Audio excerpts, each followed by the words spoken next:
Wah! Hello! Happy Monday!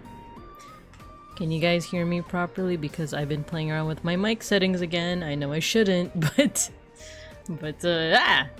hello! Alright, cool, you guys can hear me. And also the captions are coming through. Wah! Sounds good. Hopefully sounds good, but hello, hello. Can hear you alright? Alright, cool.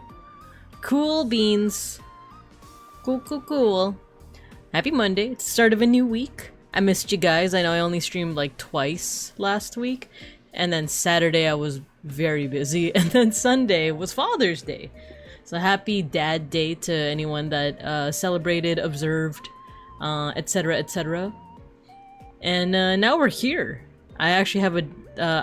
I took the day off of work today because I worked on the Saturday. How long until the weekend? I know, right? I know. Let's catch up and see who we got here today. And then we can go ahead and get started. I got a bit of yapping. Oh, excuse me.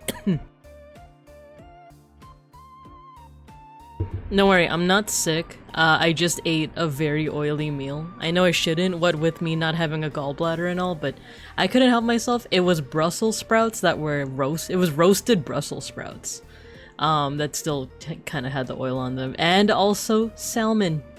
So that combination together, pretty oily, but also very delicious. I did kind of like, I don't know if it works like that, but I did also like have white rice in there because I'm, you know, you just gotta if you're Filipino. But I feel like that that diluted some of the oil and or redistributed it put it on the rice. The oil was spread on the rice. So that's a thing, right? Right? I also put a lot of vinegar on the rice because I just like doing that. But let's see what we got here. We got Saribot, our rock. We got Harpsichord Enjoyer. You got Chistica. Hello, Gojikins. You got Chistica too. Hello, Peck School. Hello, Matthew. How long until we? Hello, Nap. Thank you for the 15 stream streak. Don't mind me just streaking through chat. There he goes again. That that whatever century painting. What is it? That 18th century? What was Blinking Thomas again? Was he was he like an English, like I want to say like a lexiconographer? I feel like he was something to do with like linguistics, but not linguistics. But anyway, there goes that 18th century question mark painting streaking through chat again.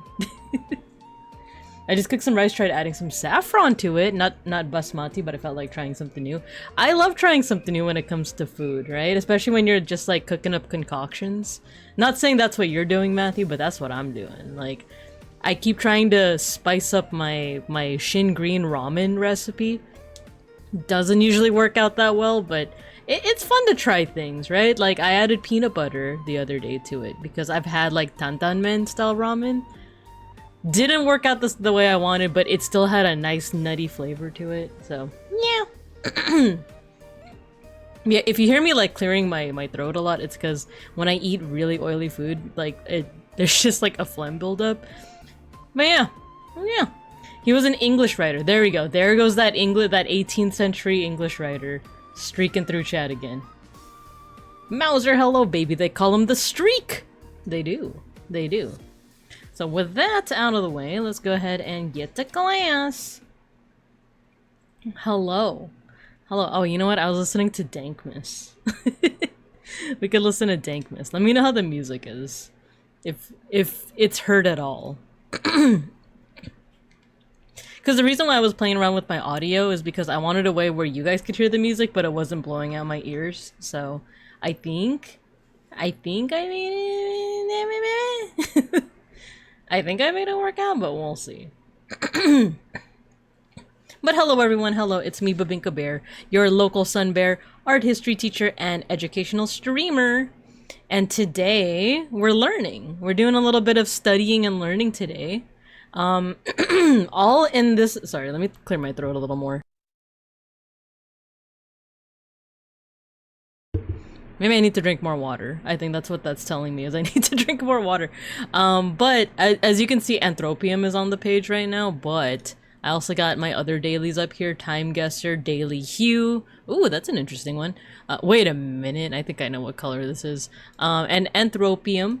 But in my my forever attempt, my perpetual attempt to get good at Timeguessr, we've been doing these cool decade studies every couple of weeks or so, right? And by the way, they're gonna come back next week actually. But we're gonna rewind. We're gonna whoop, whoop, whoop, we're gonna flip it and reverse it, whoop whoop whoop, and we're gonna go to the 1900s because we already made it up all the way up to the 2010s. I was gonna do one on the 2020s, but I wanted to dedicate all of this month to doing the like guest research stuff that was recommended to me by the people that donated for the subathon. But can you believe that July is next week already? Can you believe it? Wow, summer in a week. Actually, summer today. Literally, yesterday was the first day of a summer, the longest day. Did you feel it? Did you see it? Bap, bap, bap, bap. Boom, boom, bap, bap, bap. Did you see it? But yeah, the summer is here. It's gonna be July soon, and I wanted to find some more ways to get good at time guesser alongside the decade studies. So one of the ways that we're gonna try to do that is with flags. We're gonna study up on some flags. I'm actually not sure how I'm gonna do this. I was just gonna like look at it and try to memorize each flag, but I think another fun idea might be to like paint it on MS Paint just to really nail in these flags into my memory. The only thing is that the site that we're using, I want to start off with the 50 US state flags first, because I was like, oh, maybe I should do like world flags, but any website that shows you all of the world's flags gets pretty overwhelming. So I'm like, okay, let's break it up by continent.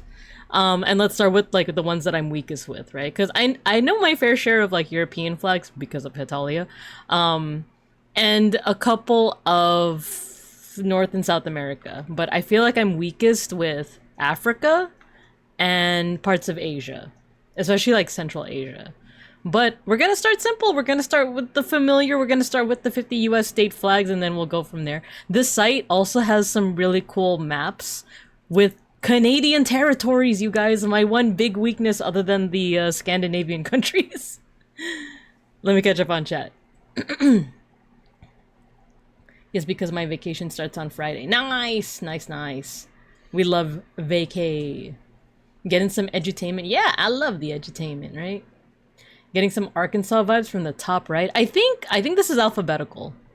I definitely see the California one because it's got a bear on it. And that's one I'm most familiar with. I just realized the Arkansas one just says Arkansas. Why is this Kansas and this is not Arkansas? America, explain! Explain!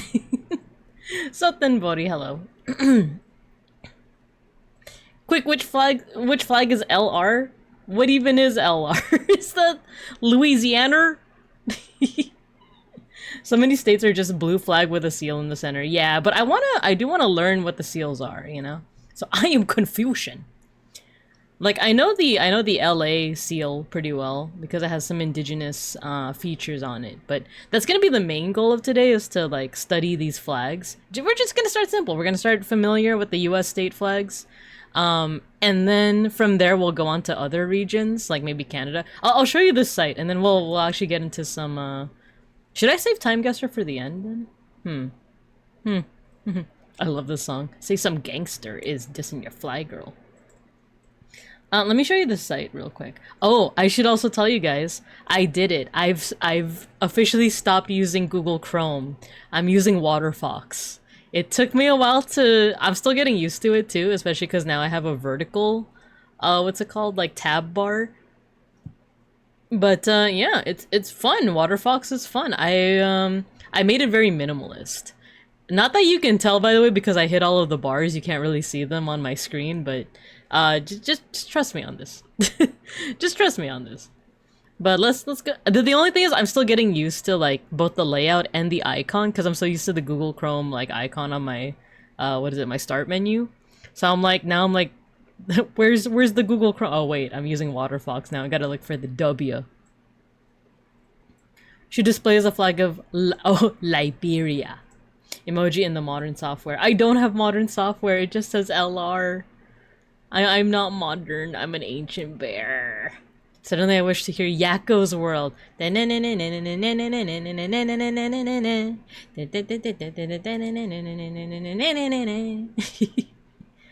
yeah, let me show you the site. But let me also make sure that I can see you guys. There we go. So as you can see, they have a flashcard. Oh no, you can't see the upper menu, but I'll show you this. They got study maps. Oh wait, that's different. Study maps for kids. You can learn... Okay, this is my one issue with this website, by the way. It's literally a site called freestudymaps.com. They got Asia, cool. They got Australia, but not just Australia, but states and territories. Cool stuff. I wish they would extend it to Oceania as a whole, but you know, you take what you can get. There's Canada, provinces and territories. And thanks for joining the class, Mauser. Apparently I never followed you. That needs to be resolved. No worries at all. Thanks for joining the class. We're glad to have you here. Wait, am I following you actually? Hold on. Am I following you? I think I am. Yeah, I am. Because that has actually happened to me quite a bit, where I didn't know that, like, either there's people in my chat that stream and I didn't realize it, and then I haven't been like actually following them for like a long time. So if you guys are fellow streamers and I don't follow you, please let me know. Please let me know. I'll follow you back. But no worries at all. But yeah, so this site, actually I can, let's up the font size over here. So we got Australia, we got Canada. I've been wanting to learn the Canadian territories, right? Especially the capital, which is Ottawa. It's Ottawa. It's Ottawa, right? I googled it. I don't stream, I just dance for the crowds while they toss coins at me. I've seen your model, I've seen your stream. It's great. Ghosty, hello. Hello. Mauser also sells feed pics, totally. Nice. You know, that's not my cup of tea, but it's someone's cup of tea. Awesome possum. The capital is the letter C. Oh, you're right. Hello, Mookie Sticks. Hello. Get that bag. Get that bag. And then, so yeah, they got maps for Australia, Canada, South America, and the US. They don't got Africa. Though also in retrospect, they don't have Europe either. They don't really have Oceania, they just have Australia. But, and actually this doesn't include West Asia now that I look at the lane. Now I'm curious. Yeah, it doesn't include West Asia. It stops right here at Central. So, it is, it's a resource, but I think there are probably other resources. I also have a page open to learn the African flags, because that website doesn't have any sources for Africa or Europe. But I feel like there's just a litany of, like, European sources. So I wanted one to learn about the African flags, and I found this website, the Facts Institute. What kind of facts do they give? I don't know. Oh, the legs. My legs! Note to self for 2.0. Feet toggle! You brought this upon yourself. Feet toggle is just converting from metric to imperial. What the heck is metric? Oh. Oh, no, you guys both shrunk and embiggened me at the same time. Oh, no. But yeah, this is a cool website because, look, you not only have, like, a visual of what each of the flags looks like, you could also click on each of them, and they'll give you a little, like, background on each one. So this could also be fun. I don't know if we're going to be able to get to this one, because I do want to focus mostly on, like, the US state flags. What the F is a kilometer? That's what I'm saying. That's what I'm saying. That's what my small self is saying. But this is a cool resource that I definitely want to like keep in mind. So yeah, that's what I'm planning for today, is studying the US state flags. But before we do that, I got some yapping to do. We got some yapping to do. Quite a bit, actually. I can't talk about any like work events or anything, but Father's Day was cool. My dad made flan. My dad the size glitch. Anyway, my dad made flan. I visited my parents' place yesterday for Father's Day, and I forgot to take a picture. I was hanging around in my my mom and sister's room, and my sister has a bunch of like my old stuff because she's the youngest, I'm the eldest, so she got like a lot of like hand-me-downs and stuff. And I noticed that she has one of my old books. It's one of those Doring Kinsley. Wait, let me just get the book. let me just get the book for you guys. I didn't take a picture, but I will take a picture. Dorling Kindersley. Let me show you this. Single tank of kerosene. Okay, Oh yeah, by the way, Waterfox uses a search engine that's now Google. So part of me is like, does that mean I can search without worrying about getting doxxed? But I don't know if I want to try that live on stream. So what I will do is, let's see, Dorling Kindersley mythology. It no longer exist.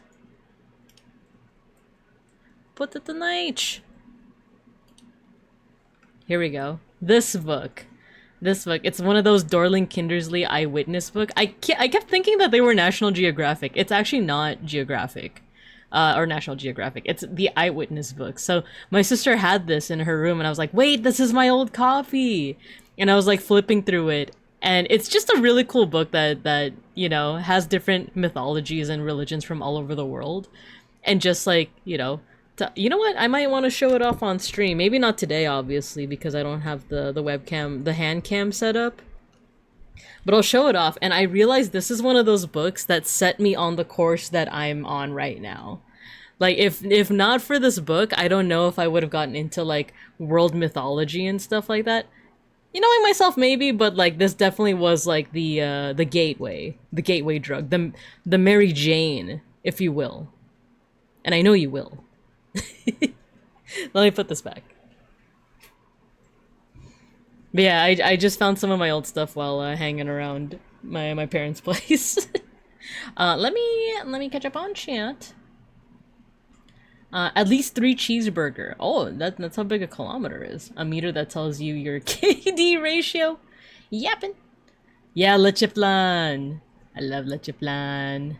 I miss flan. I too miss flan. I alternate between saying it the American way and like trying to say it the Filipino way. Leche flan. Leche flan. But I guess if you say it like the like more Spanish way, it's like leche flan, right? But then sometimes I'm just like, all right, leche flan. I love flan. DuckDuckGo, you'd want to do some settings on it. Ah, it's the default right now on WaterFox is one called, I think it's like 1R. Like, and I think it donates to a charity every time you use it. That it's just the default. I actually don't know like what the shtick is with it, but yeah, I don't know if I want to try it. Like, actually, you could see right here on my screen it says 1.org, so I think it's that. But yeah, I don't wanna see on live on stream if this thing won't dox me immediately. Especially if I click that Amazon link right now, it'll be like, oh, here's how much it is to cost to your government address.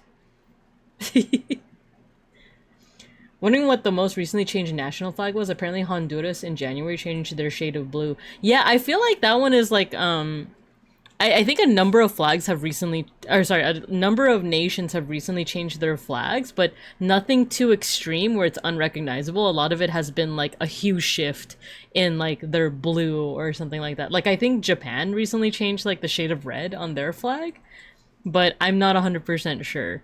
But I am curious, Baxter Crook. I am curious on like who recently has changed their flag in like the most intense way, right? Like, oh, we used to have like 6 dragons and now it's just orange. And then Ghosty, thank you for the 10 stream streak. DuckDuckGo shouldn't dox you, but I don't know. Ah, okay, I'll take that to heart. I'll look that up afterwards. I plan to eat leche flan. You don't know that one? Fion from Disgaea. Yeah, I never played Disgaea. I've heard of it. I think my friends in middle school, way back when, I remember back when like Game Boy Advances and oh, it wasn't the DS yet. I think it was like Game Boy Advance SP was like the newest handheld console that came out, and me and my buddies would just like play it during like nutrition. And they were all into Mega Man. And what's that? There was like this one game where you were like a vampire hunter, but the actual cartridge of the game was like solar powered, or there was like a sensor on it, and you were stronger if the sun was out and like touching the cartridge. Because I remember one of my friends had that game and I was like, that's such a cool feature. Only if you get some for me too. Yeah, get some leche flan for yourselves. Hello, folk. I once saw some of the worst US city flags. Good thing we're not doing cities, because 50 state flags is going to be enough for me to memorize for today, but I have seen some pretty interesting US city flags as well. Make way for Willie. Say Shun, hello. Search proud to be Pocatello? Pocateo? Also, I found a pretty funny tweet about how Californians pronounce their like location names, and it was pretty funny because it is kind of like, if you're a Spanish speaker, you think you know how it's going to be pronounced, and if you are not a Spanish speaker, you think you know how it's going to be pronounced. But neither of those are even remotely close to how Californians say their own place names. I think the like best example I can think of is I'm gonna type a city name in chat, and I want you to tell me how you think it's pronounced. And then I'll catch up on chat as you guys guess. So this is the city name. I want you to tell me how you think that is pronounced. Let's see, proud to be Pocateo. Let me look that up right now. Make way for Willy. Proud to be Pocateo? For Willy. Wait, this looks really aesthetic. Pocateo launches effort to replace famously bad city flag with— oh! This is the bad example? Wait, I'm so curious. This is what I'm seeing when you Google proud to be Pocateo. This looks sick. This looks like retro as heck. The worst in North America? Is this the old one that they're trying to replace? This looks sick. This looks like something you'd see in the 90s. Oh, okay, it's probably made in the 90s, but you know what? I think it's the impact font with like the serif font. But like the colors, I don't know. This is kind of sick. This is kind of charming. This is kind of charming. What do you mean they're trying to replace it? That's so cute. Gee, Billy, why does your country let your flag have 6 dragons? Well, the thing is, you gotta imagine the dragons. Boktai, yeah, that is the sun one. Where it's like, I'm a vampire hunter, and I use the power of the sun, and you can't play it at night because you need sunlight to play it. Shiopi, hello, hello. The bosses would also complain about the heat when the sun levels were high. Oh, that's pretty cool. So you're telling me it's not pronounced low? I'm not gonna say it out loud. Not gonna say it out loud. Pexcool got it. I think Pexcool got it right away. Well, okay, so if you speak Spanish, I feel like you would probably like pronounce that city name as Los Feliz, right? Like Feliz Navidad. Also, hello Zako. You got auto modded. The most poop butt flag? I don't think so. I don't think so. I think this is a cool flag. I'll allow it. It looks like a 90s internet company. Right? Doesn't this look like something that you'd see before you play like a 90s edutainment game? Like the Sierra logo, the Hugh Sierra. The old Provo, Utah flag is a classic. Let's look that up. Provo, Utah. Let's see it. Let's see the flag. Oh, there's some nice like landscape pictures of it. Yeah, that— wait, which— okay, wait, there's 2 flags here. Is this the flag? This also looks like a software company from the 90s. And I think it's funny as like a city flag. And this is more fitting of a city flag, but this is kind of funny, you know? This is this is pretty unique. They changed it in 2017, but I think flag shouldn't have the trademark and the copyright notice. We got beats! It has both a trademark and a copyright. Oh, wow. But yeah, the city name that I put in the chat, at least from what I recall people saying, it's pronounced Los Feliz.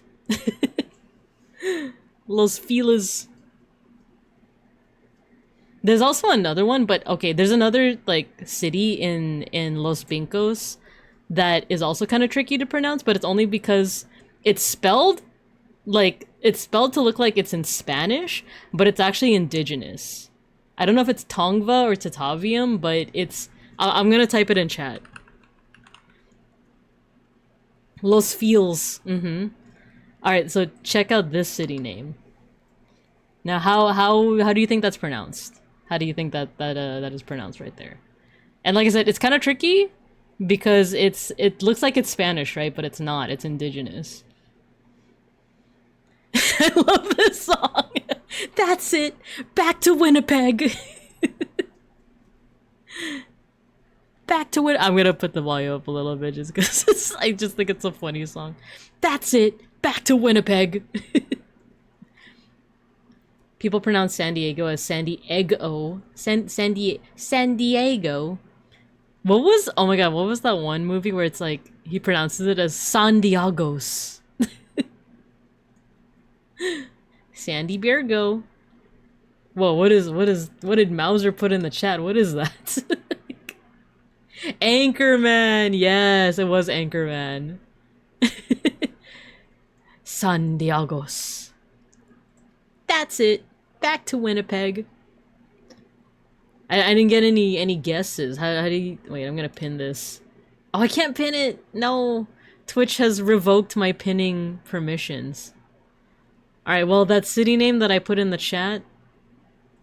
Is this... Is that lost? There's no way. Oh my god.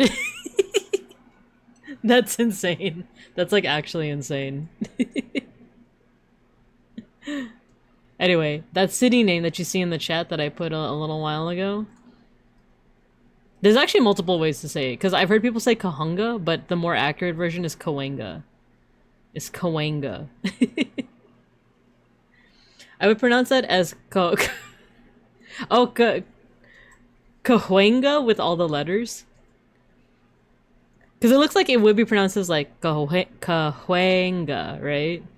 But it's almost like a W sound. It's almost like, it's like this. Cahuenga.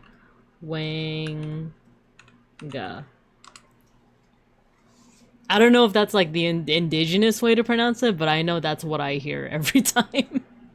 But it is indigenous. It is indigenous. That and like there's another place called like Topanga. There's a place called Azusa that's also indigenous. Trying to remember some other one. No, I think that's about it from what I can remember. Topanga, Cahuenga, and Azusa. Hard H. Oh, Cahuenga. I've heard people say Kahunga. Oddly enough, not Cahuenga, but it's like I've only heard people say Cahuenga with a W or Kahunga. Topanga, like the Boy Meets World. Yeah, that's funny because like I didn't really watch Boy Meets World growing up. It was showing, it was airing when I was growing up, but I never watched it because like to me it was like it seemed like it was boring because it's like live action, you know? Only later did I find out from other people that did watch it that it's like, oh, it's like monumental. It's like an amazing like coming of age story, and funny. But yeah, I didn't know that there was a character named Topanga, and when I heard that first, I was like, oh, like the place?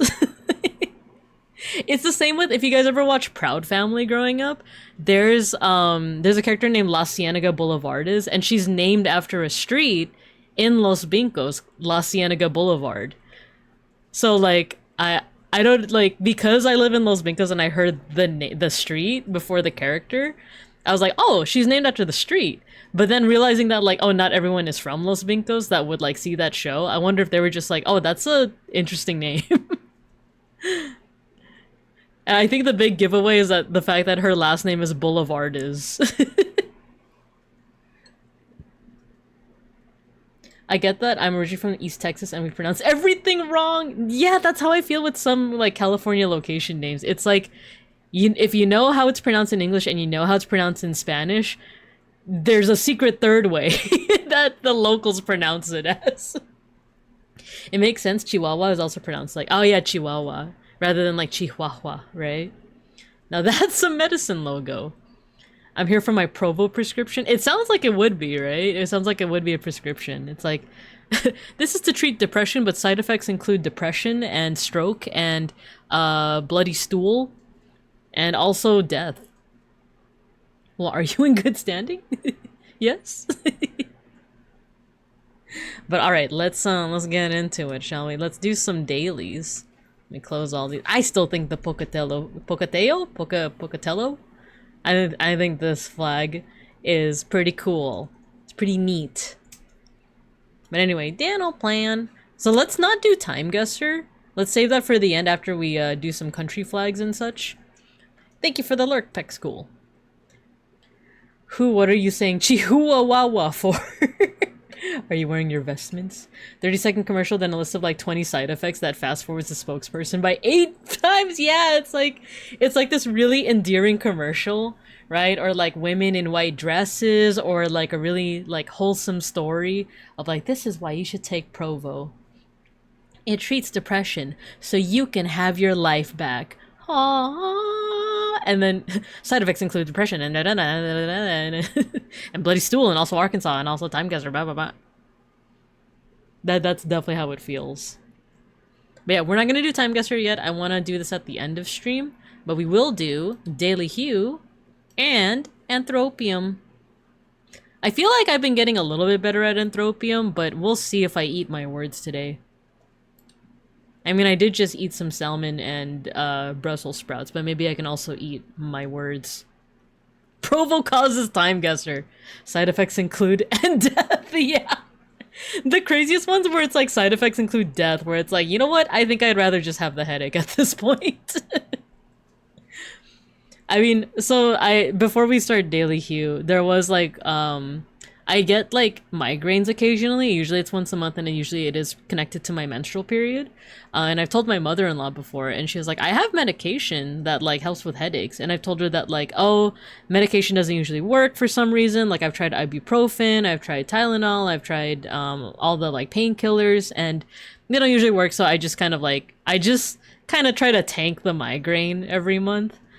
And she's like, well, I'm pretty sure they have medication that's specifically for migraines, right? And I told her that, yeah. And I was actually like given the medication before, but I got kind of psyched out because one of the side effects was like increased chance of stroke.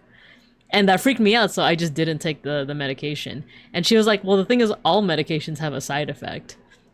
And she's right, but I'm just, it's like, I'd rather have the migraine than the stroke, you know? Like... And I'm sure there's probably like a pharmacy, like a farm tech person that could be like, actually, the medication works. You should just try it. But there's just something about the side effect that I'm like, I don't know. That's so scary, you know? I'd rather just have the migraine. Damn vegetables. The worst possible side effect that I could get from one of my previous meds was false beliefs that cannot be changed by facts. That is insane. Oh my gosh. I mean, in the state of California? You mean Barifornia? But yeah. That's my little story about why I don't take migraine medication. Like I said, maybe... The funny thing is, I have one of my, like, very close coworkers, her partner is a pharmacist. So I'm sure he could probably tell me, like, that, like, oh yeah, that medication is safe. Don't worry about the side effects. But, for now, I'm kind of psyched out on it. But alright, let's do this. Let's do some Daily Hue. It's kind of hard to see, and there's no way, unfortunately, for me to zoom in. Like, even if I do control minus and plus, or I'm actually using my scroll wheel. It doesn't zoom in on the picture. It just zooms in on everything but the picture, and I can't click on it. But you'll have to trust me that this looks like the Swiss flag, which is a big plus. But anyway, if this is the Swiss flag, I do think it's probably red. So, red, and then let's see if we can get the hue and saturation and light just right. Every time you guys do that emoji, it feels like you guys are...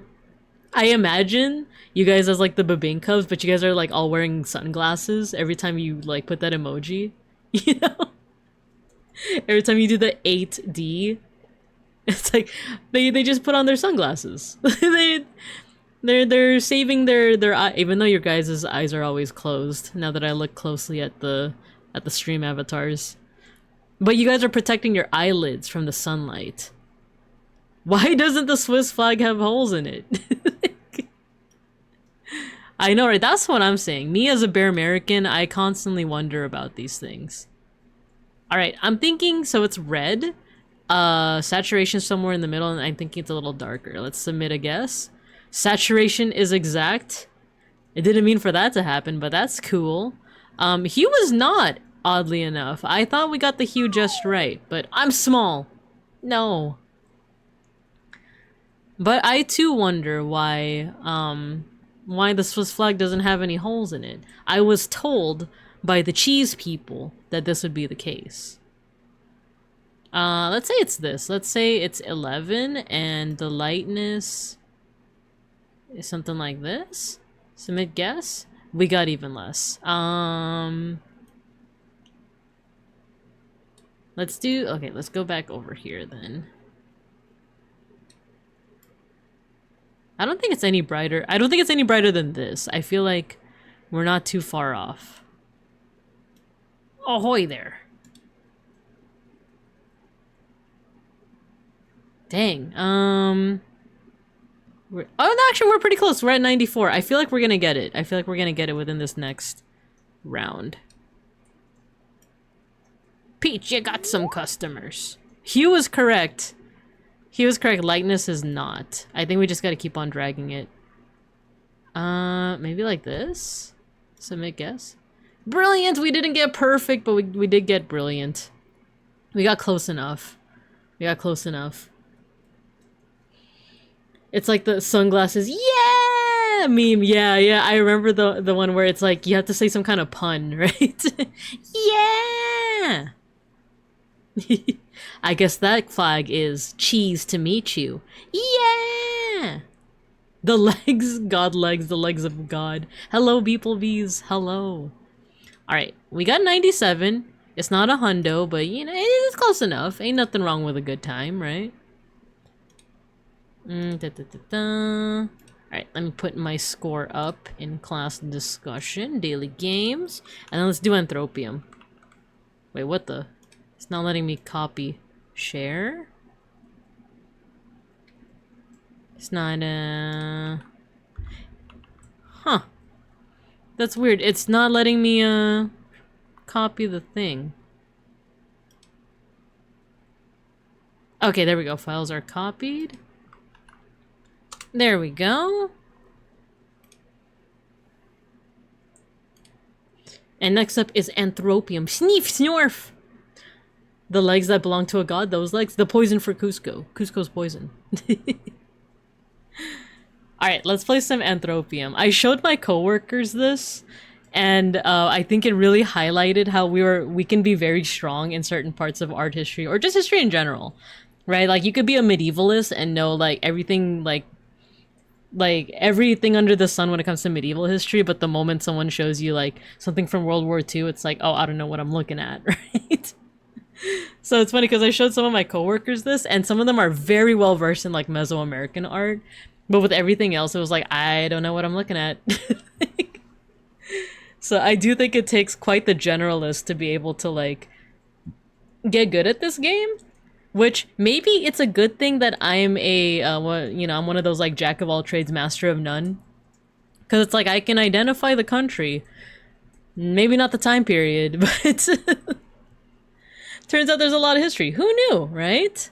I still think about, oh my god, I forget if it was in your chat, Nap, or if it was in, like, Almontes or another historian's chat, or another, like, educational person's chat, where, like, someone had, like, introduced me as, like, oh, they're an art historian, and someone in the chat was like, but that's just part of history itself. Why specify art history? And that was so, like, mind-boggling to me that, like, I think maybe they, this isn't me trying to disparage the person by any means. I think it is just, like, I think there are certain places where, like, history is a little bit more holistically taught, and there's no need to specify that, like, oh, I study history. Oh, what kind of history? Art history. Or, like, religious history, or military history, or, like, stuff like that.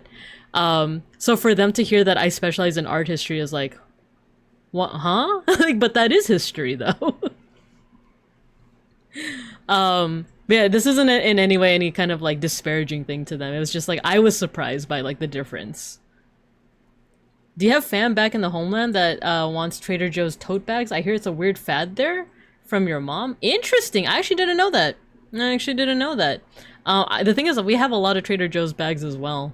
But I also don't have a lot of family still in the Philippines. A lot of them are here in Bear America. I have a couple of, like, distant relatives, and then I have some half-siblings that, like, they kind of, like, live half of the year here and half the year in the Philippines. I did not know that. That's pretty cool. There's a lot of history, and oh god, there's more all the time! There's so much history, and they just keep making more! How could they? Hold on, I want to see if I can send you a meme you're reminding me of. I mean, if you get isekai, how useful would your history knowledge be? Probably not very, because if I get isekai to a place that has a different art history, then, I don't know. Like, if it's like a medieval style, then I feel like I would be able to be like, oh, that looks like a cool... illuminated manuscript you got there, buddy. But ultimately, I don't know. I'm trying to remember, I think me and Beans were watching something recently where it was like, if you had, like, your career or your major or your specialty, but you made it evil, like, for the interest of, oh, because we were watching Better Call Saul, Beans wanted to rewatch a little bit of Breaking Bad. That's what it was. And we were talking about, like, oh man, using chemistry to make drugs, you know? Like, what would the evil version of our careers be like? Because at first I was like, oh, there's nothing that an art historian could... Art forgery. The answer is art forgery. I was like, oh, art historians, like we can never be evil. As if museums aren't like as if museums can't be super evil, you know? To be fair, if I get isekai, I don't think my comp sci knowledge will help me either. Maybe my psych minor. Yeah, I think maybe the psych minor will be helpful. Comp sci, though, I think with any major, even if it doesn't overtly seem useful in certain situations, there's certain concepts that you would be better at, right? Like, my partner Beans is also a comp sci person, and he's really good at math, just like kind of like mental math. And I think just like the concepts of like how you code or how you structure your code, and just how you like compartmentalize certain parts of information, I think can be useful without like if you get isekai into like a medieval society. Like yeah, like you talking about computers would be like witch, he's a witch. But like the idea of like being able to do like quick math or something like that probably might be useful. I'm not sure. I'm just talking out of my butt. That or Ministry of Truth. Yeah, I suck at math. I'm strong in linguistics is really useful. I would say. Well, I'm kind of biased because I like linguistics, but I feel like that would be useful. Like being able to like if we really did live in an isekai world where you could just like level up certain hyperfixations. I think that would be pretty cool because imagine you level up your linguistics and you could just like, you could be like that guy on YouTube that can just imitate any accent, right? Like he can slip in and out effortlessly with like, now I'm speaking in a British accent. You know? But there's also strength in other parts of linguistics too. Like I think I love following linguistics YouTubers because they talk about like the linguistics of current day slang, and I think that's so cool. Like talking about like, so what is the etymology of being cooked? What is the etymology of being onk? You know? Okay, I think that one's pretty simple in terms of onk, but you know what I mean. I also suck at math. Was an English teacher. At the moment, I'm a bureaucrat, the pettiest kind. Well, there you go. Well, there you go. I feel like that could be useful in a medieval society. Methinks. But anyway, I'm yapping. Let's get into this. This is Mesopotamian, by the way. This is a seal. The question is...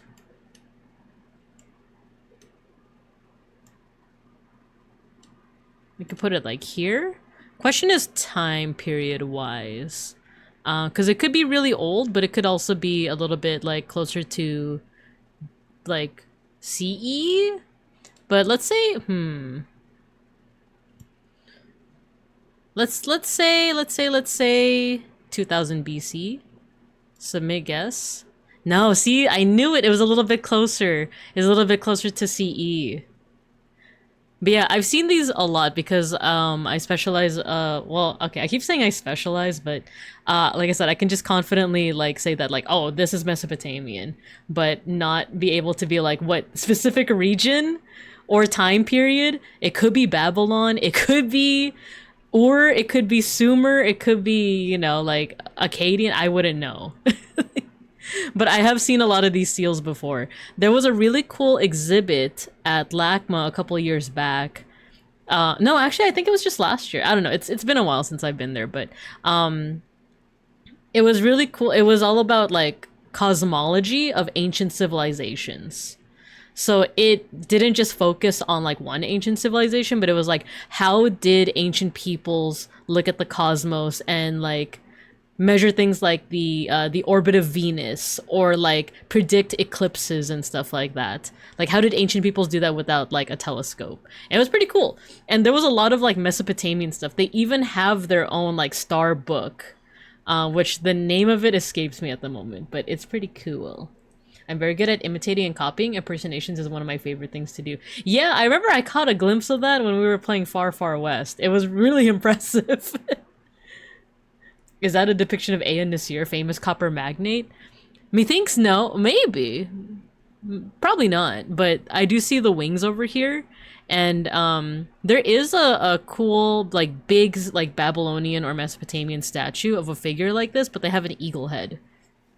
But there's also like star symbols over here, so this is likely some kind of divinity, especially because they also are winged. This person is not winged though, so unless Ayan Nasir was also godly, this methinks not. But this is a cylinder seal. I've seen a lot of these before. Okie dokie. This looks Chinese. Like this looks like a Chinese landscape. The brushwork does, especially like the fashion. So let's say China. The only thing is I'm not sure of time period. The one thing I forgot to point out is that if you go to the main page of Anthropium, they do give you some tips. And oh, Schnackery, what's up? Schnackery, what's up? Schnackery is in the premises, by the way. You might hear him. Actually, let me see if I can no, I can't go back to the main page of Anthropium because I'm already playing around. But it said something like if you certain organic materials such as paper and wood are very likely to disintegrate and like deteriorate unless they're really well taken care of. But because of that, if you see something made out of paper, it's very likely from the past 500 years. Not always, but it's just one of those like trend, like it's a trend that you can't see with this game. So let's try that out. Let's try it out. Let's say that it's at least or at most like 1500 CE. And let's see if we got it right. Ah, look at that. Yeah, it is oh, and it's actually Japanese. That's crazy. Because this looks like a Chinese landscape. Like with how mountainous it is. Oh, Schnecker, I know. He's so disappointed in me for getting that wrong. But also time period wise, yeah, it's actually 666. It's actually 1666 CE. Interesting. Doesn't help that the photo quality isn't the greatest. I agree. Ooh, this looks, I dare say, Colombian. Very geometric. This looks like a stamp. Either for pigment or for clay or for ceramics. But the geometric motif of it makes me think like South American, maybe Peruvian, maybe Colombian. Because I've definitely seen a roller stamp with these motifs. So it's either, I want to say either Colombia or Peru. We could go somewhere in the middle and maybe somewhere like here, right? There's also a chance it could be central, like it could be Costa Rica, Panama as well. But I don't know, this reminds me of like a very specific Colombian piece that I've seen before. Lemonade? Dang, a part of me wants to put it like right here, you know, where it's like kind of close to Peru. I wouldn't know time period though, but let's put it somewhere between like 500 and 1000 CE. Submit guess. No, it was Mexican. It was Mexican. It was the Central Highlands. I was wrong. So very wrong. But it's okay. So this is 1100 to 1500 CE. Oh, Schnackery wants out. BRB.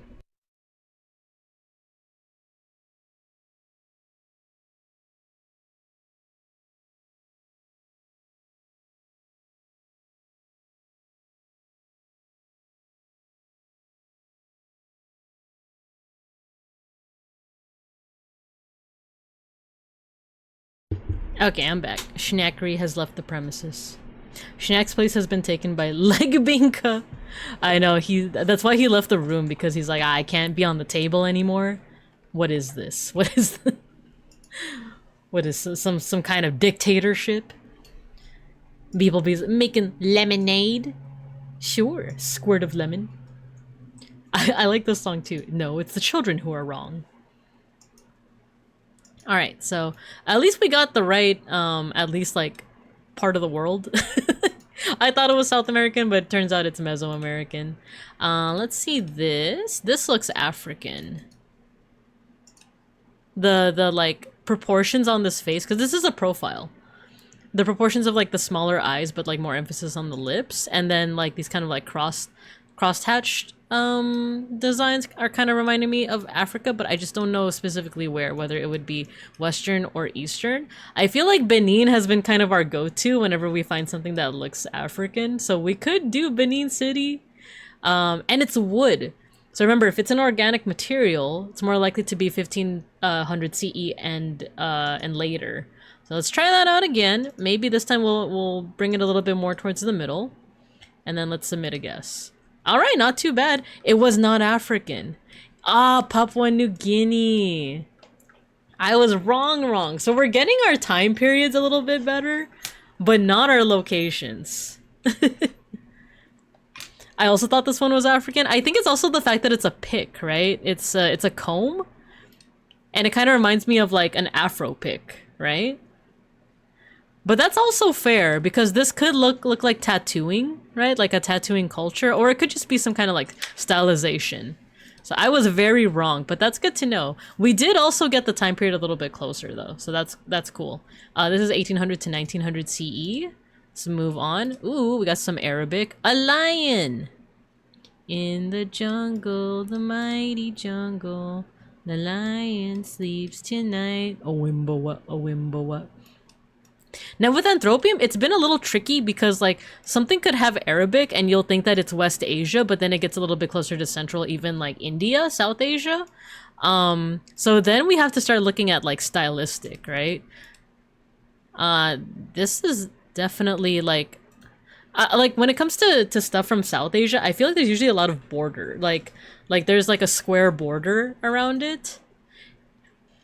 And the Arabic is less like decoration here, because I feel like with like some of the South Asian and Central Asian stuff, the Arabic is kind of incorporated within the decoration itself, while this one is kind of like, here's the writing, here's the illustration. It's kind of like pretty straightforward in that manner, right? Let's see. Arabic mention. Gotta be Yemen, trust. Let's do it. Let's do it. But yeah, I do feel like this is more likely to be West Asia than Central. I could be wrong once again, but let's try it out. Let's say that it's well, now I'm tempted to be like, we gotta find out more about like the art of Yemen, right? Yemen. Devin, hello, you forgot it's Monday. It's okay, we've just been doing our dailies. I've seen many a meme for identifying the squiggly lines. Do you mean the Arabic, or do you mean the maybe at this point I should just learn Arabic. I'm talking out of my butt. It's okay. Well, in that case, because I was gonna say whenever I see like Arabic, I'm thinking like maybe Baghdad, because like during like the golden age of Islam, I know that a lot of stuff was centered in Baghdad. I know that's not the go-to, but because I haven't studied as much West Asian art, that might be where I'm going towards. But let's try. This is paper. This is organic, so let's do 1500s and up. Let's bring it a little bit earlier, and then let's submit a guess. It was Central. It was Central, and even getting into South Asia. The attack on the camel by the lion, crow, wolf, and jackal. Folio from a Kalila Wadimna. That's pretty cool.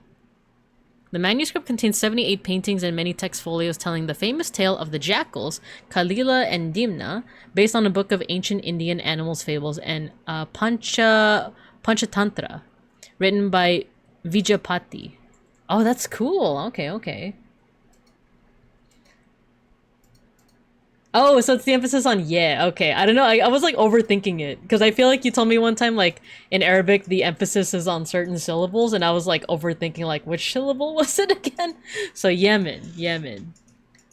Whenever I see Arabic, I think, oh no, math! How dare they with their algebra? No, this looks straight up Indian. Like this looks straight up like South Asian, right? And this is what I mean about like a square border around it. So what if I get got? What if it's like, oh, I don't think this is, you know, South Asian. Turns out to be South Asian. Oh, this one is clearly South Asian. Actually, it's West Asian. Let's say that it's the thing is, I don't know. Actually, what if it's not India and it's like Pakistan or Nepal, right? Let's say Kolkata. Submit guess.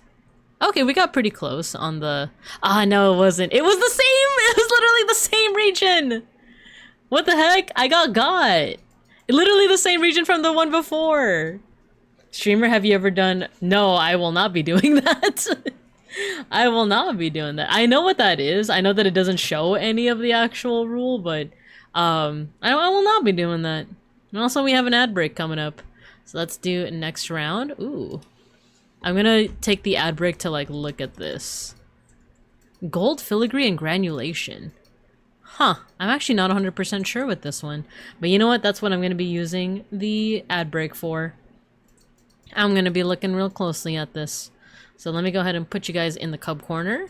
And then we'll come back. We'll come back to that golden bowl in a couple of minutes. So I'll see you guys after the ad break.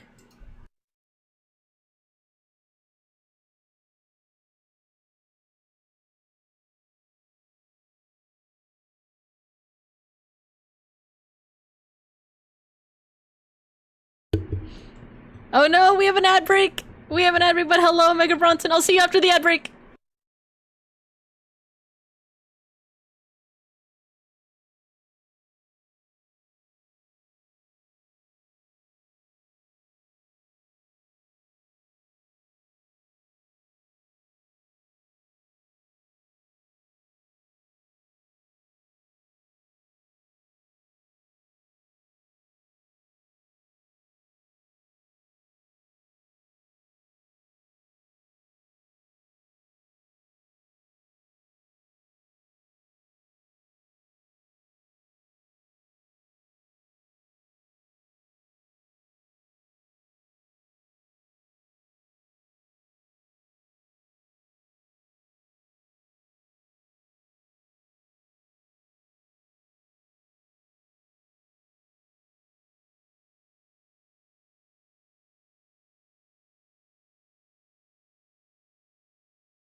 I've just been listening to this song during the ad break. Hello, Mr. Thompson. I think he's talking to you. Remember, your name is Homer Thompson.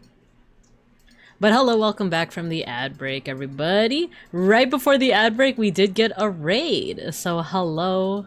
Hello, Mega Bronson. I know you were playing Income Beanie. How was that? I know Beans was watching. I saw a little bit of your screen while he was... not your screen. I saw a little bit of his screen while he was watching.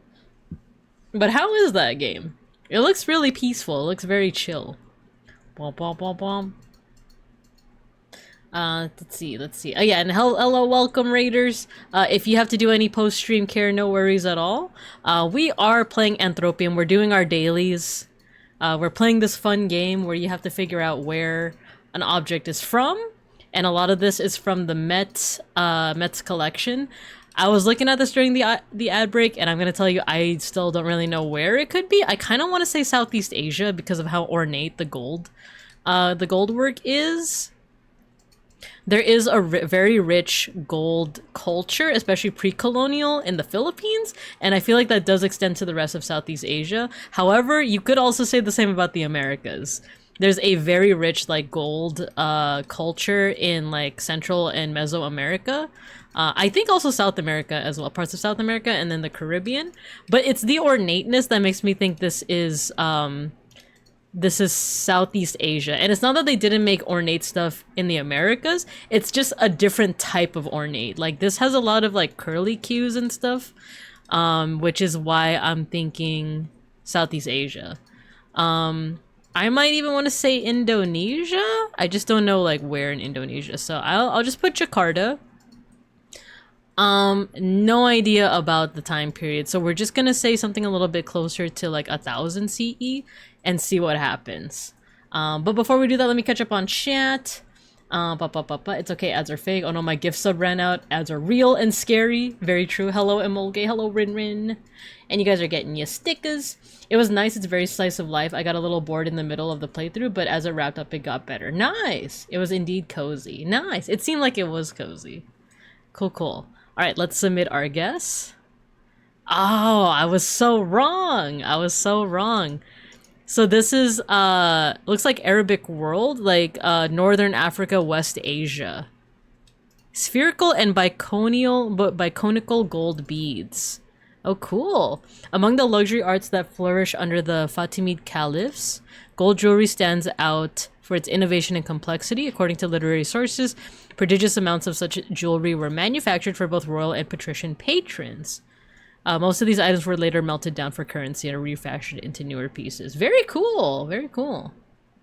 All right. So I think that one might be like the most I've like gotten wrong. Because actually time period is pretty accurate. But like I think whenever I gotten it wrong, it was at least like the same part of the world. But this is like a completely different part of the world. So that's going to bring the score down a little bit. But we still got 2 more rounds. Or I think 3 more. North Africa, West Asia, win! Right? Ooh, this one is interesting. The motifs look Mesoamerican. Maybe even Aztec. It's very skeletal, right? The only thing is like this part kind of looks like the wigs that you would see in like colonial America. But that could be, this could be ear flares and this could be like hair. I'm actually not 100% sure. There's something about the carving style that reminds me of the Americas, but I am starting to second guess myself. What material is this? It just says stone. It doesn't even say what kind of stone. It doesn't, you know, can I get a smidge of like, is this marble? Is this jadeite? Like, what is this? Because stylistically, looks like it's from the Americas, but like, I am second guessing myself a little bit. Let's do here. Let's do Mexico. Maybe where Tenochtitlan would be. Totally not George Washington. It could be Gorig Washerson though. It could be. And then let's see, time period wise, it could be here in the middle of 1000 to 1500 CE. Let's try it out. Oh, interesting. It's Caribbean. Cuba and Dominican Republic and Haiti. Oh, cool. It's Taino. That's so awesome. So this stone pendant worn by Taino leaders and healers features a crouching anthropomorphic figure known as a zemi. Zemi or semi is used by Taino peoples. Refers to not to an object or image, but to an immaterial, spiritual, or vital force pertaining to deities and ancestors.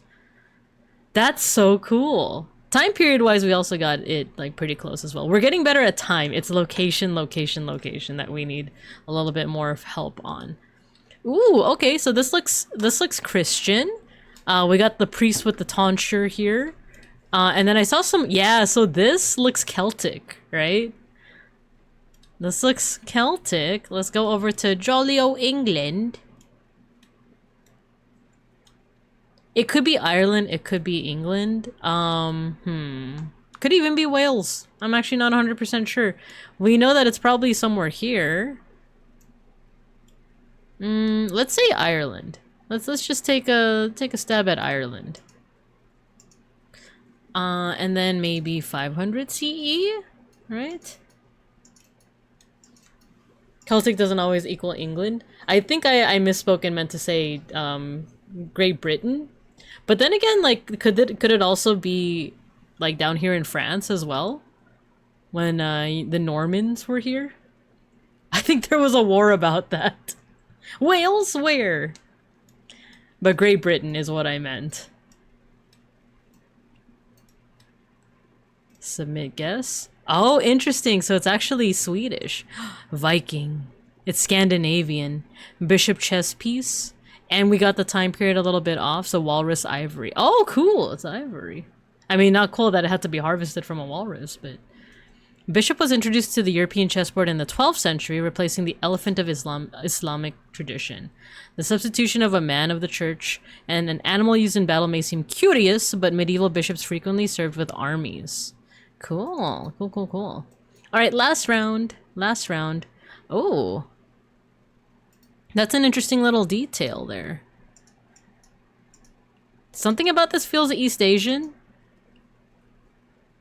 Wait, what song is this? Neil C.C. Riega Archive? Interesting. Something about this feels like it could be Japanese? Maybe something with like the lines, but I'm not 100% sure, if I'm being honest. There are ducks. I was gonna say, like, where are ducks native to? But I feel like that's one of those animals that's kind of everywhere, isn't it? Let's say Japan. Let's say Japan, or maybe here. Or Kyoto. And then let's do maybe here. Submit guess. Ah, they got us once again. There was a piece that I thought was Chinese and it turned out to be Japanese. I thought this was Japanese, turned out to be Chinese. That's how they get you. That's how they get you. Let's see the final score. Ooh, we didn't do that hot. We got top 55%. Yesterday I got like top like 10% or something. I was like, yeah, I am an art historian. But today's like, ooh, yikes. Yikes on the yard. But let's share it nonetheless. Let's share it nonetheless. But it's okay. We'll do better next time. That's what we always say, right? That's an F in the American education system. That's what I'm saying. We didn't do too hot. I got top 10% last time. How the mighty have fallen. But it's okay. It's okay. Because we got time guesser at the end of this, but we're going to do that at the end of stream. Today, we're going to try to memorize some flags. So this is kind of the main thing for today's stream, is I want to memorize some flags. We could also yap as we're doing this, because one big update that I don't think I told you guys... Okay, it's not a big update, but it's just one of those, I got a new hyperfixation! Not exactly, but I'm trying to get back into Hitalia, and you might say, Babinka, why would you want to get back into Hitalia? It's actually because I didn't realize that, like, the guy's still publishing stuff. The guy's still, like, drawing comics. I hope it's coming to locals. Not yet. Oh my effing god, Italia. I was on Tumblr.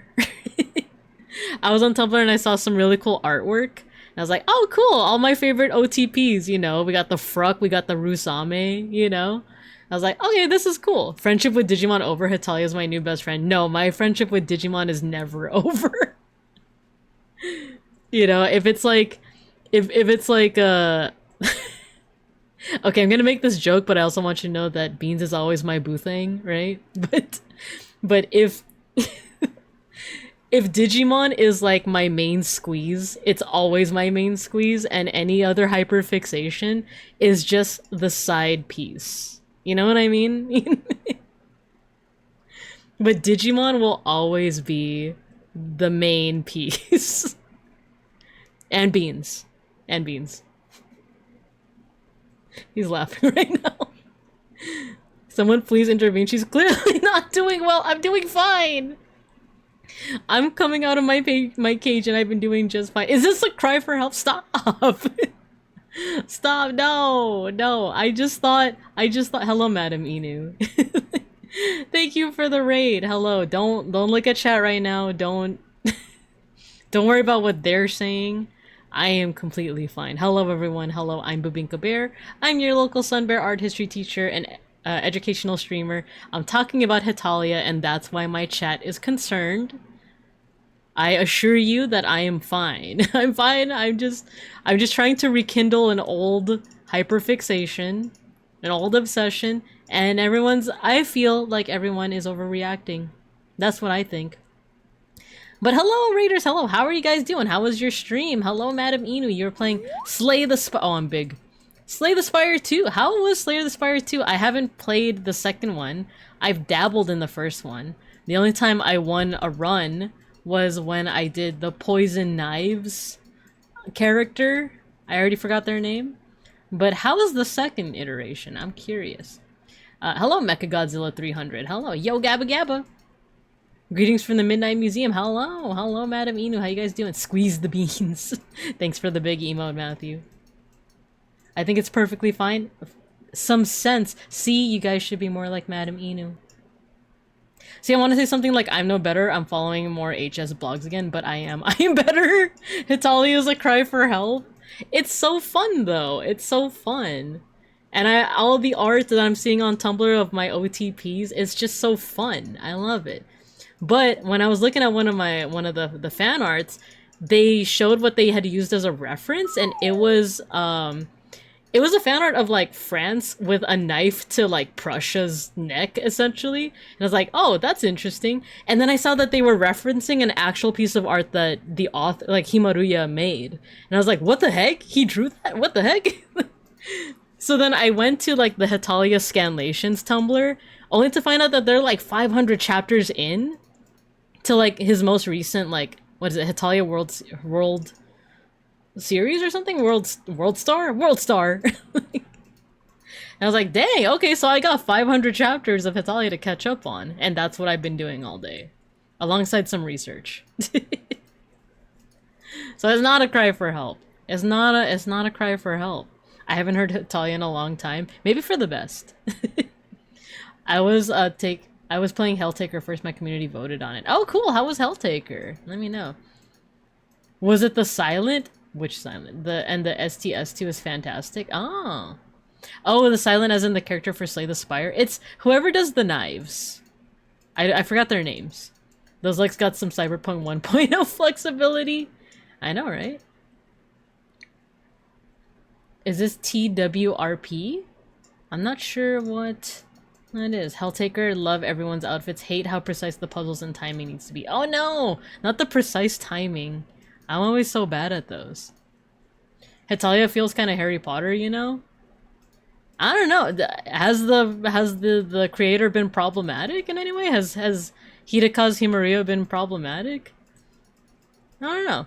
There is, so I will say with Hetalia, like, it is, I know that there's a lot of like weird details that the author like kind of emphasizes with his anthropomorphizations of countries, right? Like, it seems like he does try to kind of neuter like certain things about like his personifications, and it does feel like I'm reading through the comic again, and it is like it does very much heavily depend on stereotypes, but it also seems like Himaruya actually does travel to a lot of the places that he's made personifications of.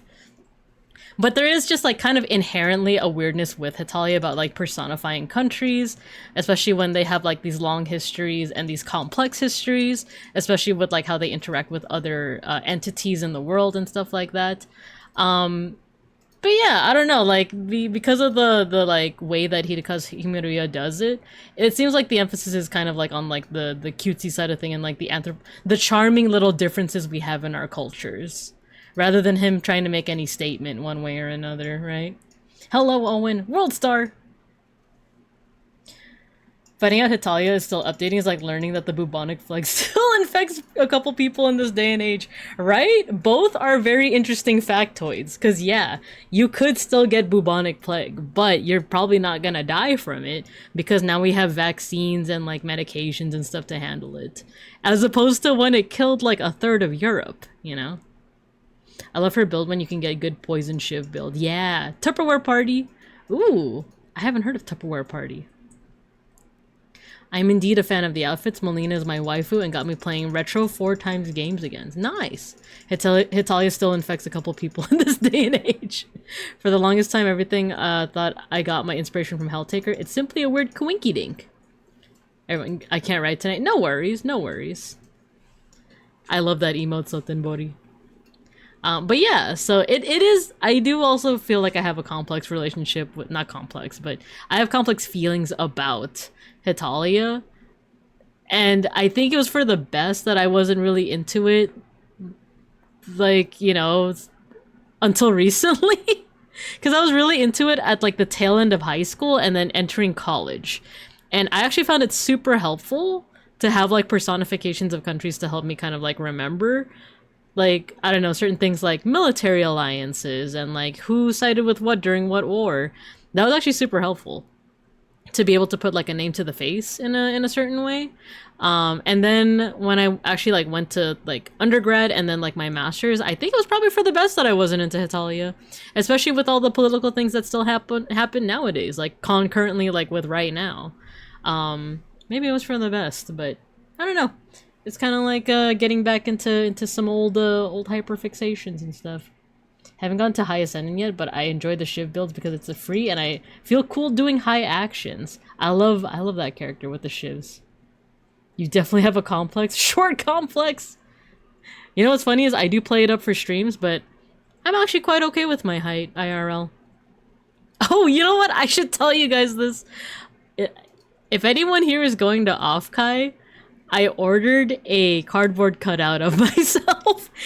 I did it like, I think earlier last week, and it should be coming in soon.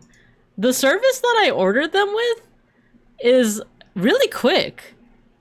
I placed the order like, I think like right before I went to bed a couple nights ago, and like it's coming in, I think tomorrow. So I did make the height lore accurate. Not accurate to my real person height, because I'm 5'0". I made it lore accurate to Babinka Bear's height, so it's gonna be 4 feet tall. My cardboard cutout is gonna be 4 feet tall. I'm so excited to get it. And I'm gonna be bringing it to Offkai. So, making them kith in the middle of AP World History. Exactly. Exactly. Also, I will say with like being a Hitalia fan, is that like when I was in my 20s and like I was really into Hitalia, I will say that it made me learn a lot of history. And it was because I was shipping the I was shipping the entities together. Like I learned so much about French and English history because I wanted like the smallest inkling of my OTP, right? And yes, you know what? That is something that I think is kind of weird to talk about like nowadays, right? Of like, oh yeah, like I love studying French and English history because I want my OTP to be true. Meanwhile, like so many people died in these wars and stuff, right? But yeah, that's it did like ultimately like help me learn and internalize a lot of this history a little bit better. Let's see, did you use all personalization? Normal things to say. All personalization? I'm not sure what that means. I am thinking of looking over the demon leads and seeing if they have an outfit I want for myself. Oh, cool. Oh, for the standee? I kind of just use... Oh, I kind of like... I don't have the link anymore. But you just kind of like... For me, I just uploaded a picture and put in the height, and that was kind of it. I ordered from them and shipped in like 2 days. Yeah, I wonder if we went to the same site. Do they really call them the entities? No, I don't think they do. I don't think they do. I think in the manga they just call the Hitalia characters like countries or like strange beings. Because they're effectively immortal. And there's just so much lore that you can like put into it because they're immortal, they're representative of their countries, so like I don't know, there's just some interesting stuff that just scratches my brain in the right way with all the lore building.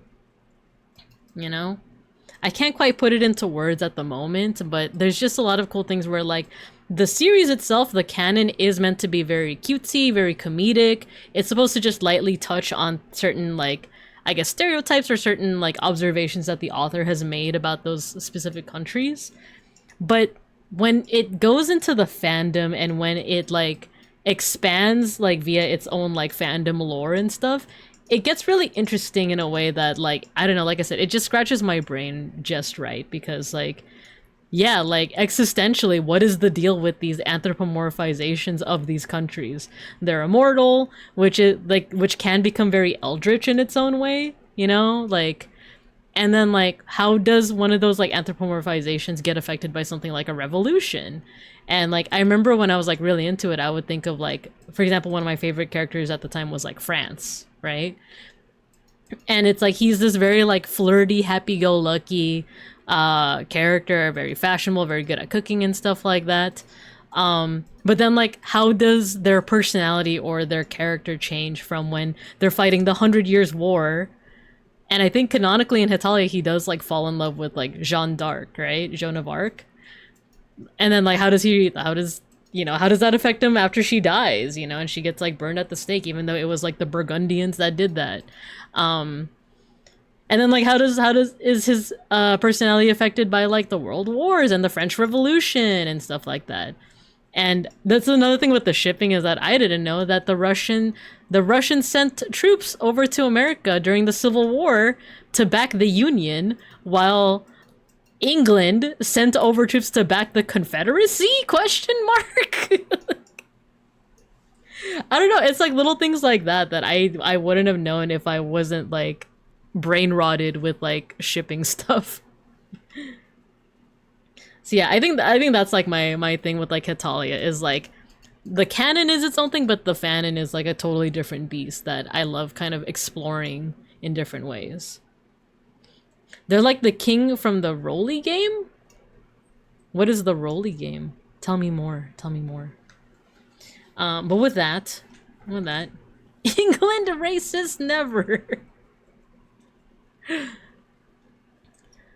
But yeah, I don't know. That's my spiel on like why I like Hetalia. I think it's mostly like fandom stuff, but also like making connections with like the actual history of it, which is why like I saw. No, you know what? I won't get into that. What is the Rolly game? Where you roll balls? I'm not sure I know what you mean. Oh, Katamari Damacy! Katamari Damacy! I was like, the Rolly game? Yeah, I know Katamari. Katamari Damacy. That's like rockin' music. You know what? We'll even listen to the... Let's listen to the soundtrack. Na na na na na na na na na na na na na. Alright, let's go ahead and open up MS Paint. My goal for today is to memorize a couple of these state flags. So that if we ever see them in timeguessr, they'll be able to help us out. Alright, let's get to learning. Let's get to some learning. Let's see, projector out.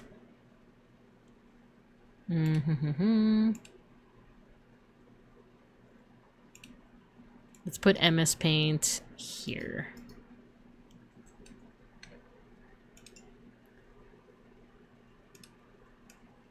Na na na na na na na na na na na na.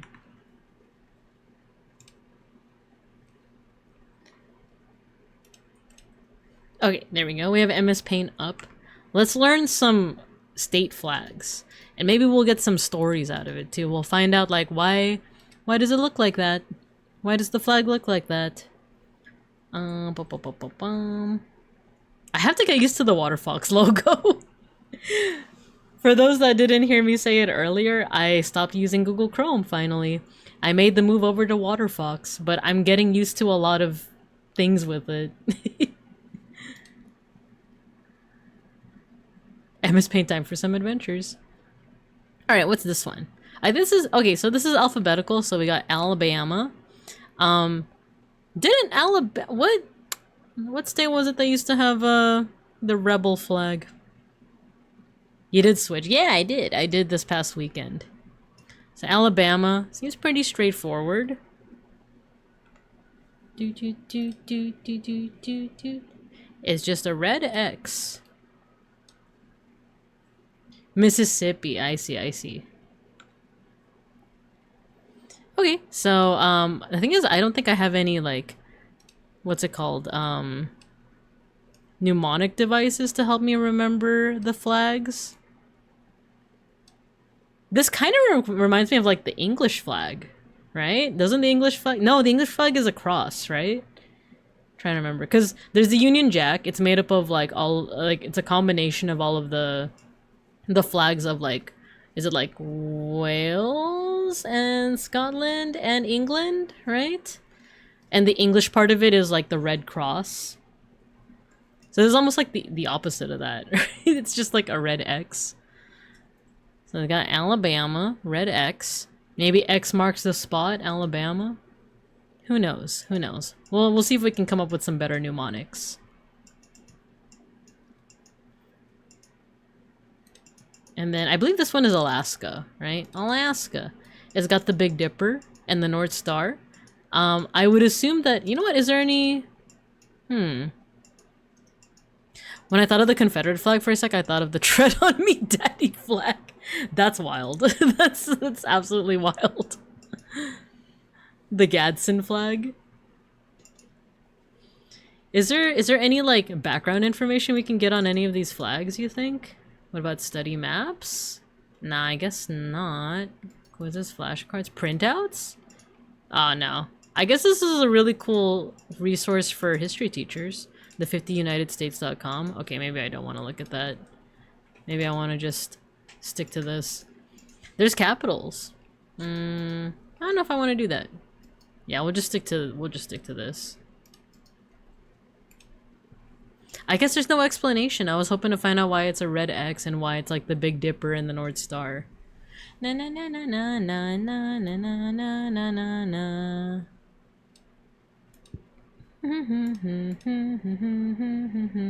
And it is a dark blue background.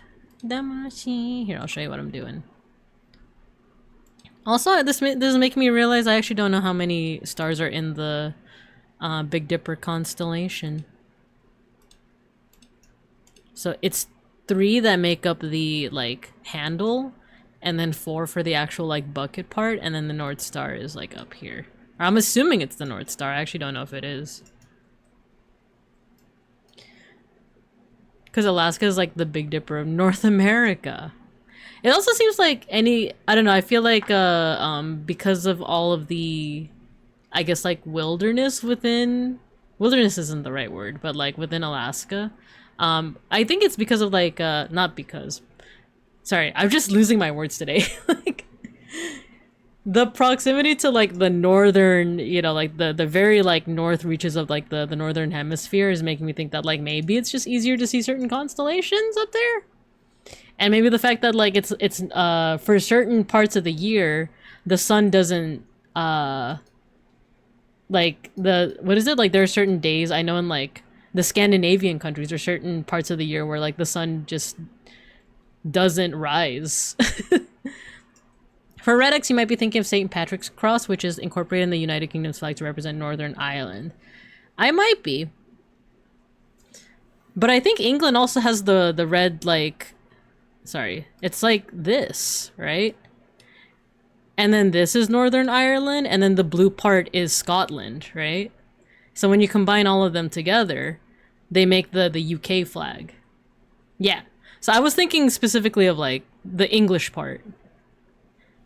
But the X, I actually didn't realize that it was Northern Ireland.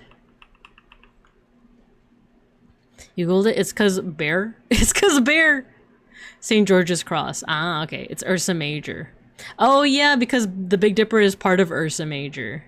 I need to eat and get ready for work tomorrow, but I'll be lurking. This is interesting stuff. Thank you, Madam Inu. I hope you have a good one. Alright, this one, so we got Alabama, Alaska, and Arizona. This is how we speak in Tucson, Arizona. Oh, you know what? I realize you guys can't see this. There we go. This is how we speak in Tucson, Arizona. And bears are native to Alaska.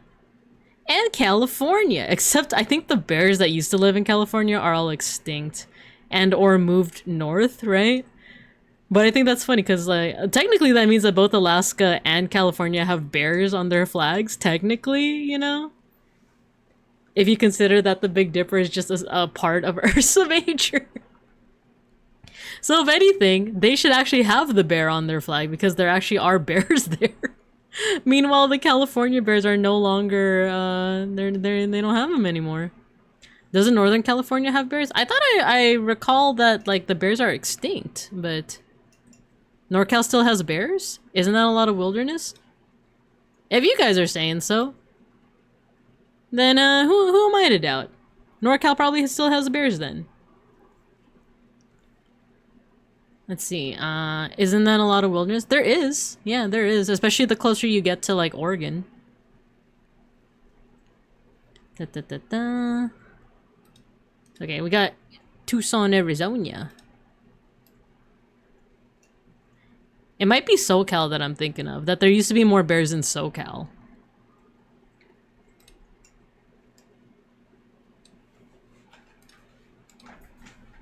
So, okay, looks like there is a star. Ooh, how am I gonna do this? You know what, let's do red. Let's do red here. And then we'll do some lines. We'll do like this. Oh, you know what? I forgot that I could do this.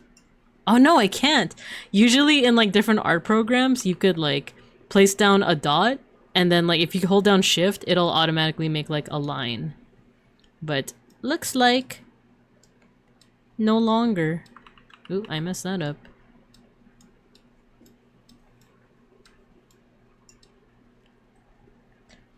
The state of California website says that black bears are the only species in the state today. Ah, I see. Oh, and the fun fact, if you guys need help with your bear identification, this is a brown bear. You can tell because of the hump on it. There's like a little hump on the back, and it's really useful to know that sometimes because sometimes black bears have brown fur and vice versa. Sometimes brown bears can have black fur. And the black bears are typically smaller, and that's why there's that kind of like little saying of like if it's black, aka if it's a black bear, fight back. But if it's brown, lay down. Because the brown ones, you will not win in a fight with. You probably won't win a fight with a black bear either, but they're a little bit more skittish. And they're smaller, so like, you know, if you fight against it, it's just gonna be like, you know what, this is too much trouble, I'm gonna go away. Whereas the brown bear will try to kill you if you provoke it. So, being able to recognize like the hump can be really useful. What is it? If it's black, fight back. If it's brown, lay down. If it's white, good night. There's no chance that you're gonna win against that, because polar bears are one of the those like few carnivores that will actively hunt humans. It's not as skittish as like a black bear, and then I feel like a brown bear might, if you're too much trouble, it might run away rather than try to kill you, but like polar bears will not. They will eat you. Second link, not Google, California is home to tens of thousands of bears. I know there's bears in SoCal. I saw them at the bar on Saturday. Well, there you go. I thought you were about to say you can tell because it's brown. Let me give you guys a tip. Let me give you guys a tip. You see this bear over here? It's brown because its color is brown. Gosh. Should I make a Bearifornia Republic flag and I just like make the bear purple? Okay. I haven't finished making the Arizona flag. Let me do that real quick. It's got a star in the middle. It's a 5-pointed star.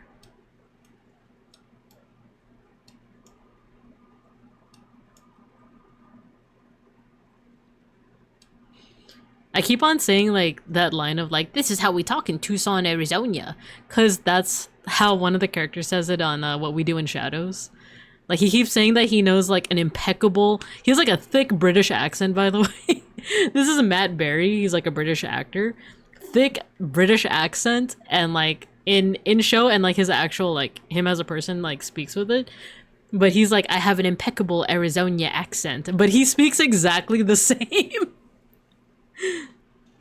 So one of my favorite lines from him is like, this is how we talk in Tucson, Arizona.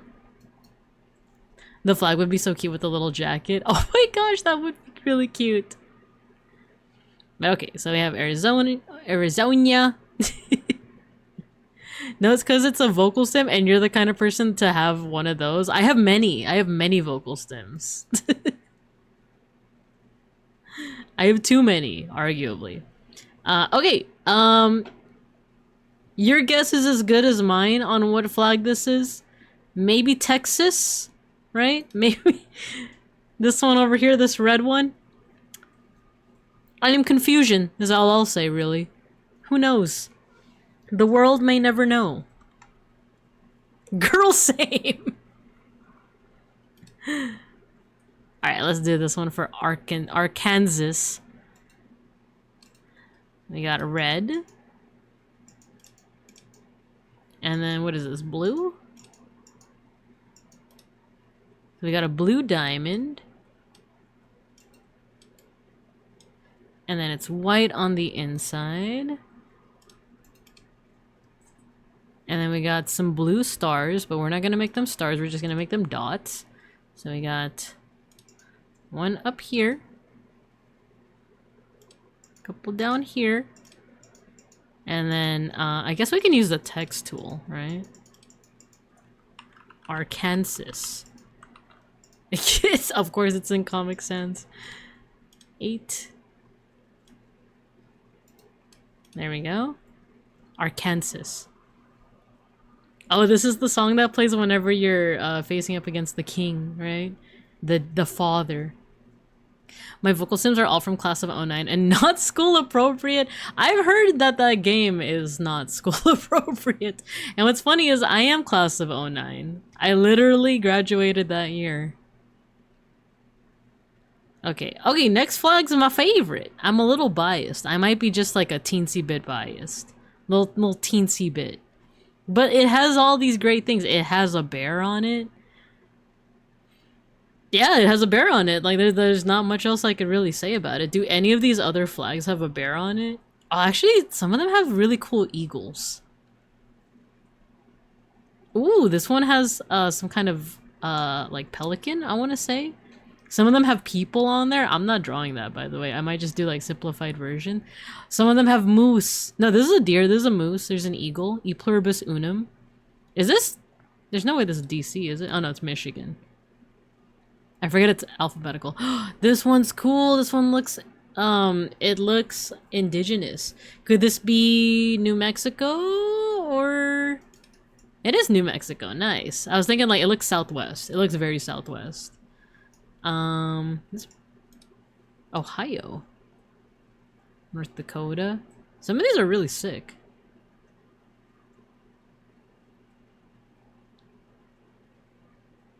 Ooh, this one with Washington on it? Methinks it's Alabama. Dun, dun, dun. This one has a buffalo, which is pretty cool, but I don't think any of the other ones have any bears other than the ones with the Big Dipper. Methinks. I think this one's Hawaii, right? Yeah. Hawaii. I always forget, you're so much older. Internet search, how long do purple bears normally live in captivity? We live quite a long time. I'd say don't worry about it. I'd say don't worry about it. Okay, let's draw the California flag in MS Paint. Without showing any of my, you know, personal preferences. And there we go. Okay, can I draw this bear properly? No, wait.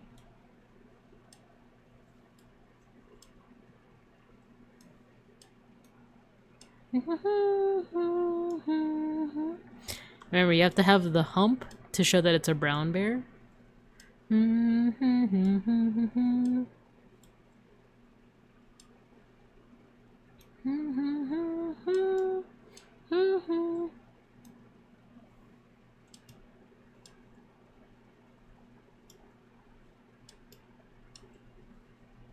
And then a little foot this way. There you go. Capybara? It's not. It's me. It's a bear. Do do do do do do do.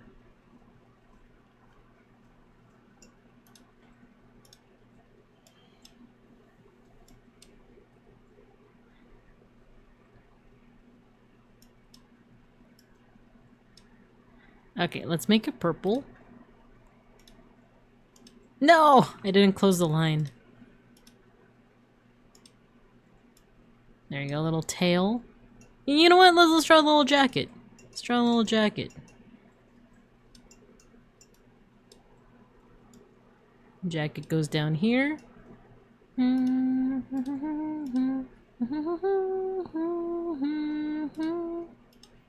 we go. Heck yeah! We gotta draw the earrings too. I realized I didn't leave any room to to put the words California Republic. Hold on, I could fix this.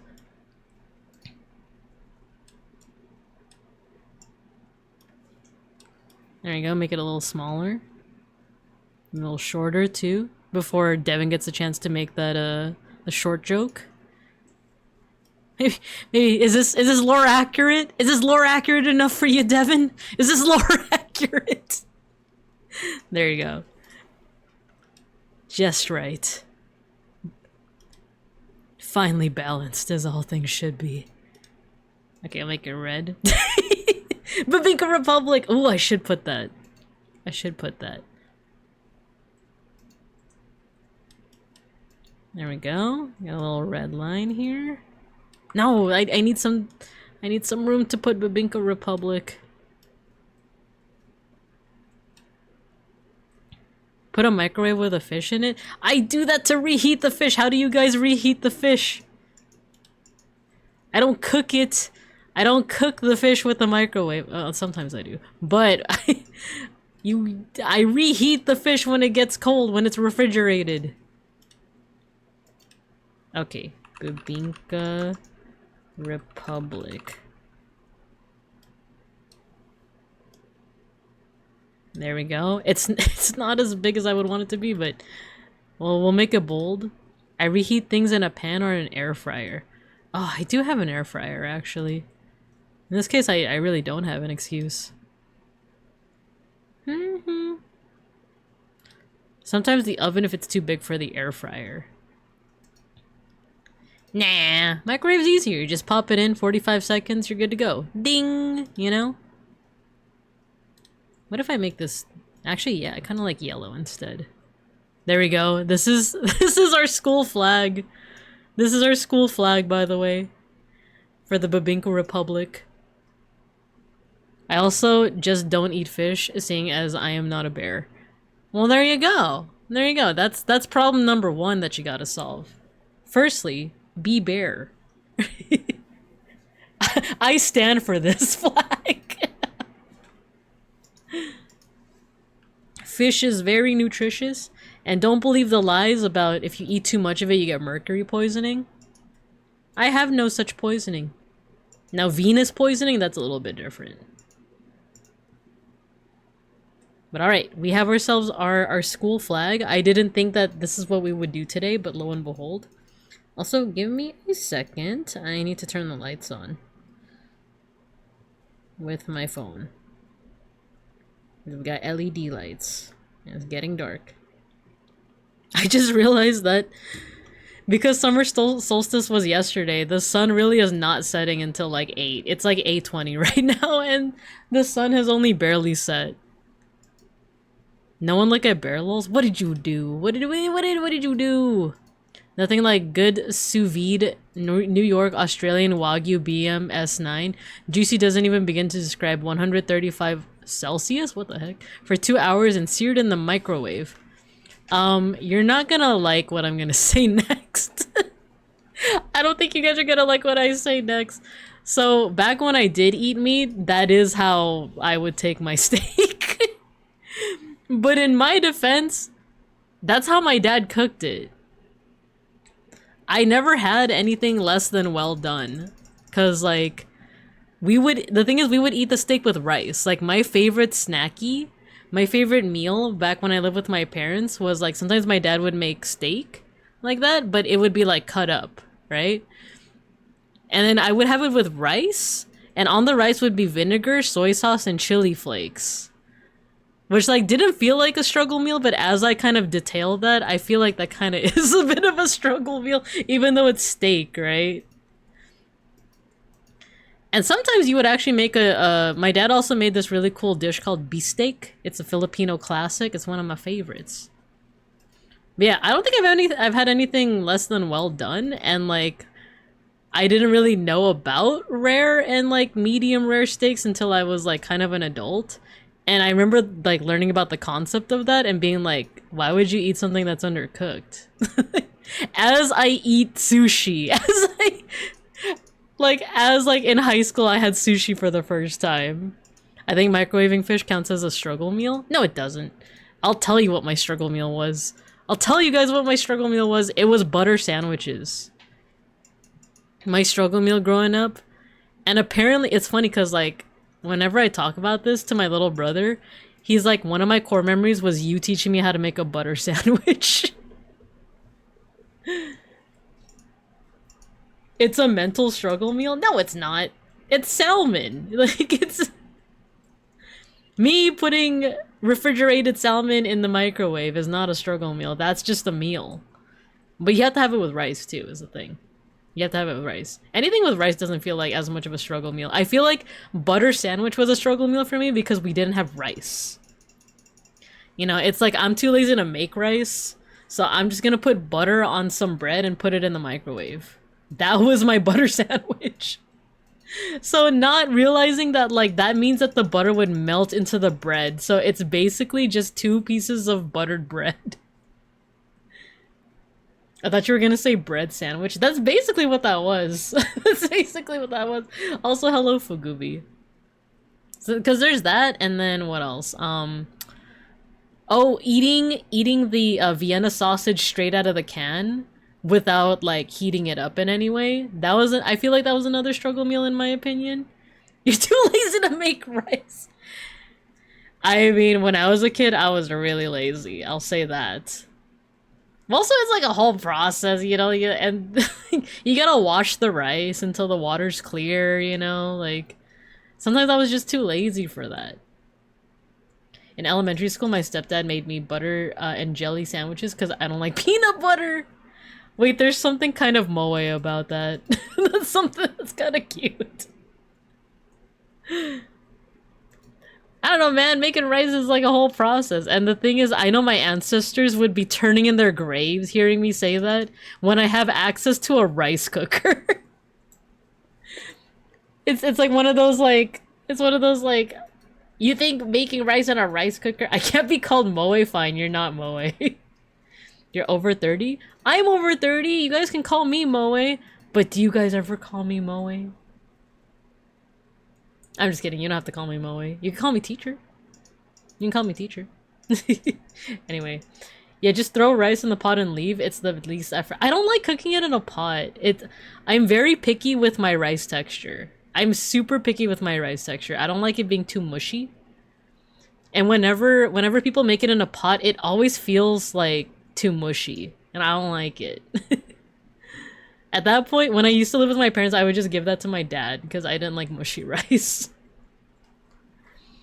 Nowadays, I would just give it to beans. The last time I got called moe was around the time I was called okay, we're ending this conversation right now. We're getting back to the flags. Anyway, salute your bibinka flag. By the way, I still haven't taken that Omegaverse quiz. I don't think I will, at least not on stream. But if I take it off stream, I'll let you guys know. Alright, what comes after California? Methinks is this Colorado? It is Colorado. Cool. Okay, let's draw it.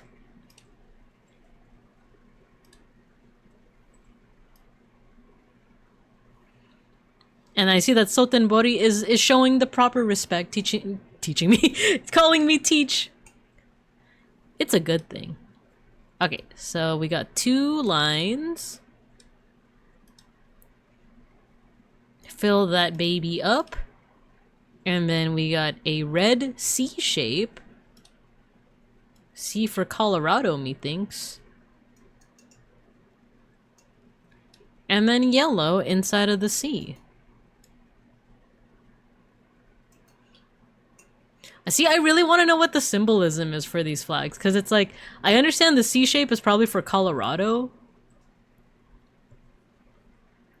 Oh, you made MSP go away? Here we go. There we go.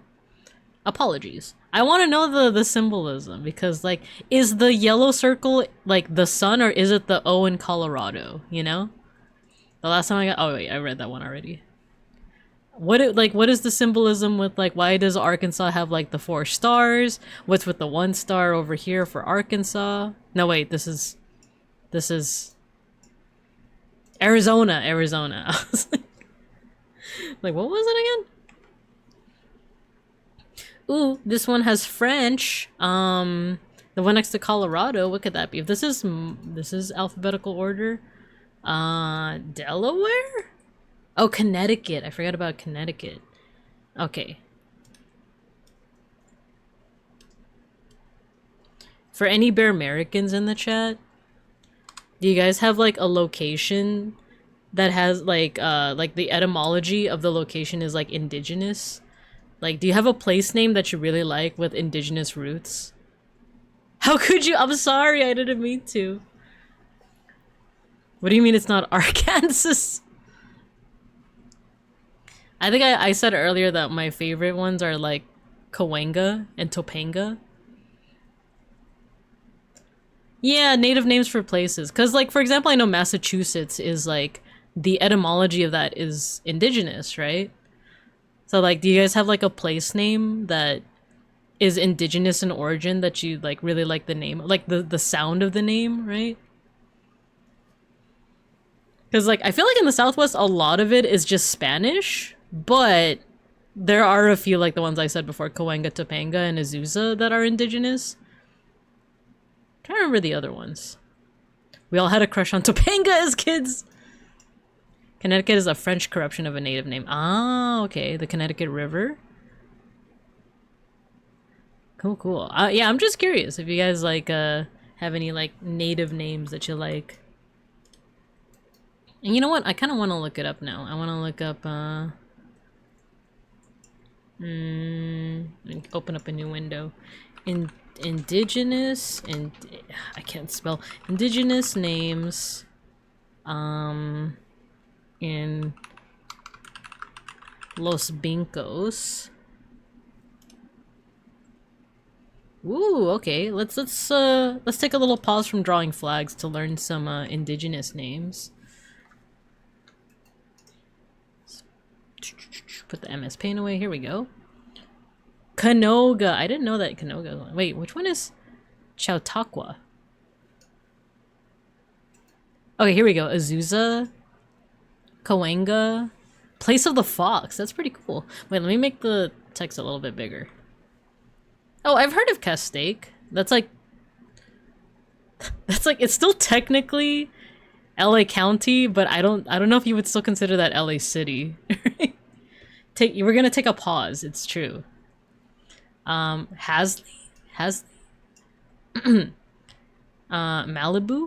I didn't know Malibu was indigenous. That's pretty cool. I just kind of thought it was. Well, I don't know what I thought it was. I actually don't know what I thought it was. Spanish, maybe.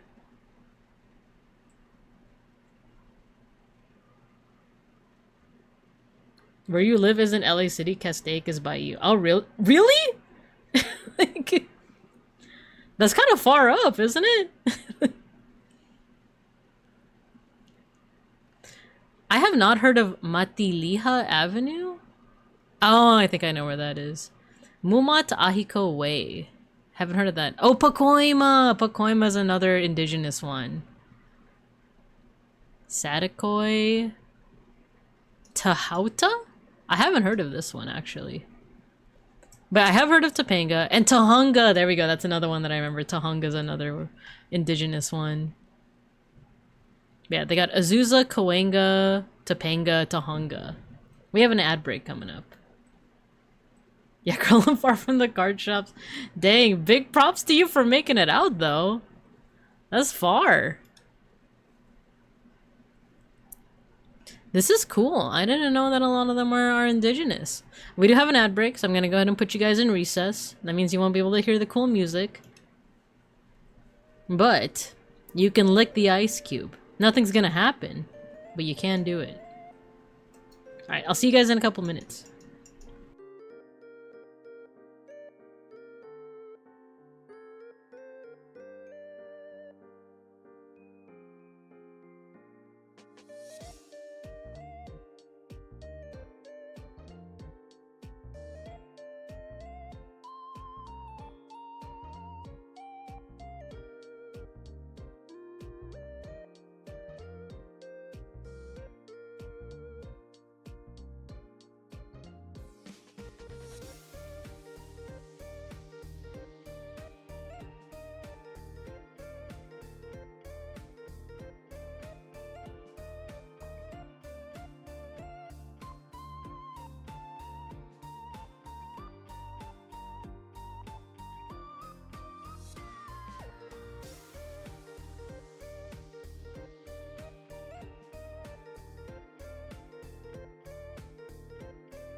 We're back. So back.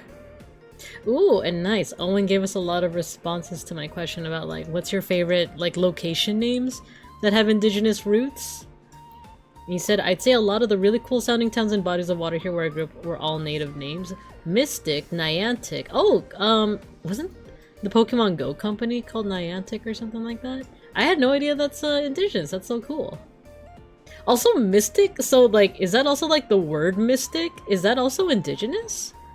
If so, that's pretty cool. Taconic Housatonic River, Late Kasapaug. Let me know how to pronounce that. It's either Quasapaug or Kasapaug. Quinnipiac River. Oh, cool. The Pokemon Go company is called Niantic. Ah. Quasapog. Quasapog. Pog! Cool! Cool, cool. Quasapog. So does that mean the other one is Quinnipiac? Quinnipiac? That's pretty cool. That's cool. I just love hearing like indigenous names. I think they're neat. I remember when I played Assassin's Creed 3, I really liked saying the main character's name. It was like Redonagedon. Sorry, I just got a work email. Okay, cool. That doesn't concern me. Why are y'all sending emails at 8:30 p.m.? Anyway, let's get back to it. Oh yeah, let me put the MS Paint back up. Where is it? Here you go. Okay, as you can see, I drew more squares. I drew more squares. I don't think we're gonna be able to draw all 50 flags today. Cause you guys know me, I just keep getting distracted. You guys bring up good conversation topics and I just latch onto it. So let's get up to like Illinois. Let's get to Illinois and then we'll see where we go from there. Cause I like yapping. One thing that I haven't yapped about, by the way, is the fact that I've been getting into another game. Bronson already knows, Beans already knows which one, but I don't think I'll play it on stream. But it is a fun little MMO that I've been getting into. But let's draw some more flags. So the next one we just did Colorado. Oh yeah, we were looking at this one, Connecticut. Yeah, I've been getting into an MMO. But it's not Final Fantasy 14. It's another one. Also in Connecticut, the Mashantucket Pequot tribal nation in the east has one of the oldest reservations in the country and kind of pioneered putting giant casinos on their land to rightfully squeeze the white people out of their money. That's awesome. The 3 are the perfect size for a team, just saying. Ah. I was watching a video on how to like navigate the menus, and basically I was watching a beginner's guide on it, and I am excited to play some more. It's a shame that I do have to go to the office tomorrow, otherwise I would just stay up and keep on playing, but alas. Alright, let's draw the Connecticut flag. Da-da-da-da-da. Da-da-da-da-da-da. You know what? I'm gonna have to zoom in for this one. Let's zoom in. And make it so that you guys can also see MS Paint. Alright, so Connecticut. Yo, Zako, hello. Thank you for the raid. How you doing? Hello, hello. We're just trying to familiarize ourselves with the different state flags so that we could get better at timeguessr. How are you doing? Kiriko and his child have risen on the 3rd day and their milky silicone was delicious. As in Giorgio de Chirico, the surrealist artist? Because that's one of my favorites. But hello, hello, how you doing? I believe the Latin on the flag says something like, he who builds sustains. Ah, it does say qui transtulit sustinet. That does sound like it would make sense. It looks like there's like grapes. I want to say grapes on the flag. And then let me read the rest of chat. Join me in appreciating... Wait, what? Oh, are you just copy-pasting? Yeah, hello, Hafnium Crystallizer. Are you just copy-pasting the shout-out? Kiriko Cuvier from Armored Trooper Votoms. Oh, cool. Interesting. He who transplanted still sustains. Oh, that's pretty cool. That's pretty cool. Let's do our best attempt at drawing it. There's a lot of details. That's why I have to zoom in on this, other than the other flags where I didn't have to zoom in. So let's do blue, bucket tool. Oh, there's like a cool like badge color. Or not color, badge shape.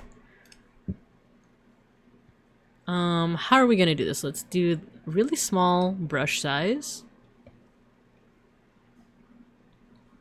So there's a cool banner here. It kind of goes like this. I'm simplifying it because of the small size of our canvas. And then there is, it's almost like a badge shape, like a sheriff's badge, you know?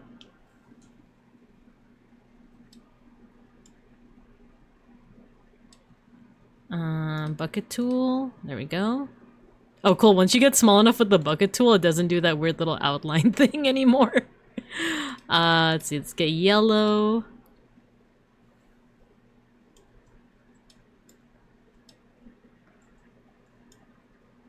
This one is very detailed. Like, you have to, like, kind of zoom in to see the details on it, but there, it looks like grapevines, like 3 different grapevines, and then, like, different leaves.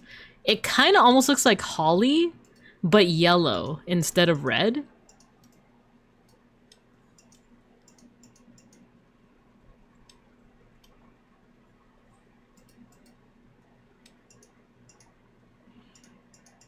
In fact, let's try our attempt at like drawing these, because it's almost like these 3-pronged leaves. One here, here, here, here.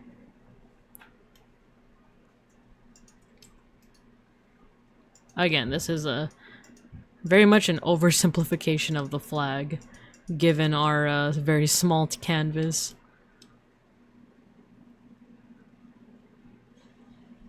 There's a whole history on the origin of the flag, but I don't know if you're interested. I am definitely interested.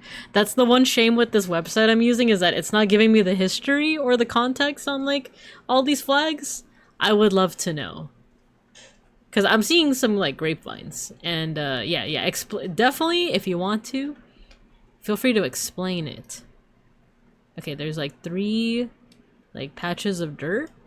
And on each of those patches of dirt is like the grapevine.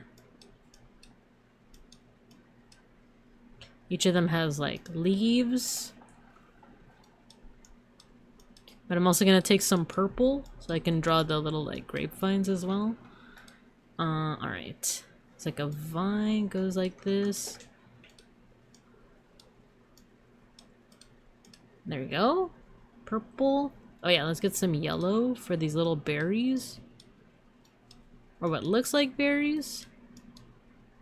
Yeah, if you guys know any like history on like the country flags or any, or not country flags, the state flags, let me know. I would be happy to know more. Okay, so this says Qui. Let's make this 8 font.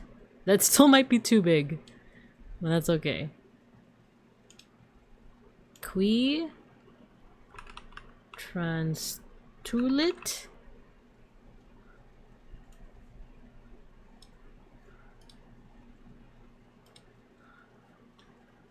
Sustinet. There we go. Alright, there is our Connecticut flag. Our very simplified, very small Connecticut flag. Okay, so Owen is explaining the origin. The design was inspired by the seal of Saybrook Colony, which is one of the earliest colonies in Connecticut. That was absorbed by the succeeding Connecticut colony. Originally, the seal had 15 grapevines, but they changed it to 3 to represent the oldest settlements in the state. Oh, that's cool! It's kind of like the Filipino flag in a way, that there's that sun with the 8 rays. The 8 rays, I believe, are the first regions of the country to rebel against the Spaniards, I want to say. We could look it up. I could be wrong. Let's see. 8 rays of Filipino sun. What do they represent?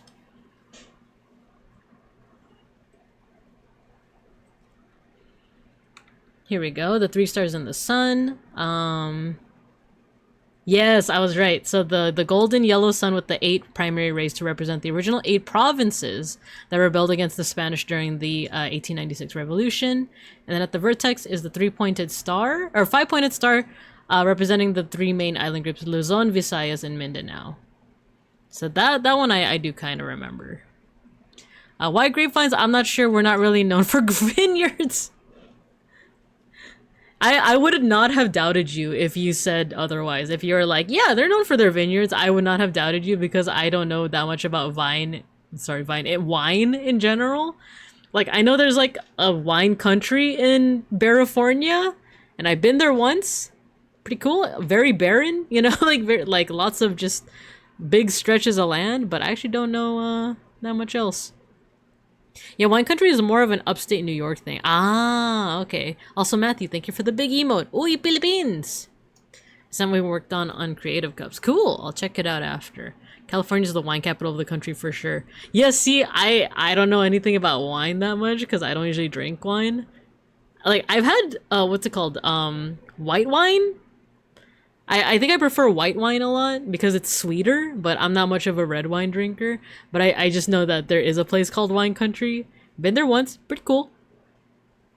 But I don't, once again, if you were like, oh yeah, New York is the wine capital, I would have 100% believed you. I was like, oh cool, sick. You're probably like dessert wines. Ooh. They're nothing like the dessert vodkas, right? Do you guys remember when like... like what, 10 years ago or so, there's that one vodka that is like, oh, here's cake flavor and birthday cake, cupcake flavor, lemon meringue flavor. Good lord, no. I don't drink vodka straight. I've had flavored vodka before.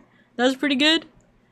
But it was just this very specific, like, vodka brand that was like, oh, here's some cake-flavored vodka. And it kind of didn't taste great. It doesn't taste like cake at all.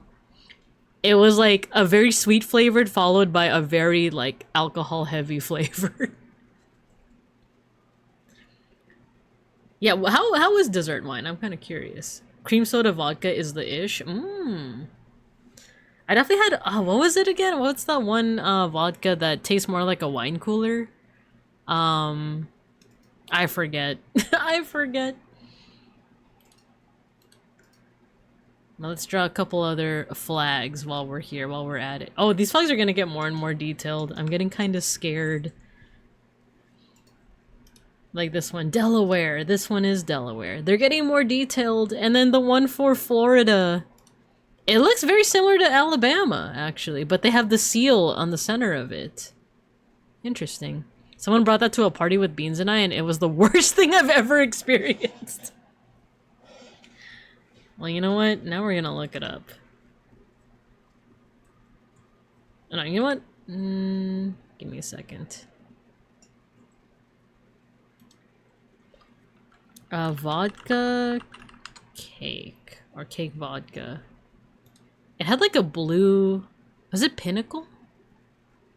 It was like cake flavored vodka. I think it was Pinnacle. I think it was, I feel like this is what it was. This one. I do remember like the blue, like, bottle. I think they had other flavors. Pinnacle vodka.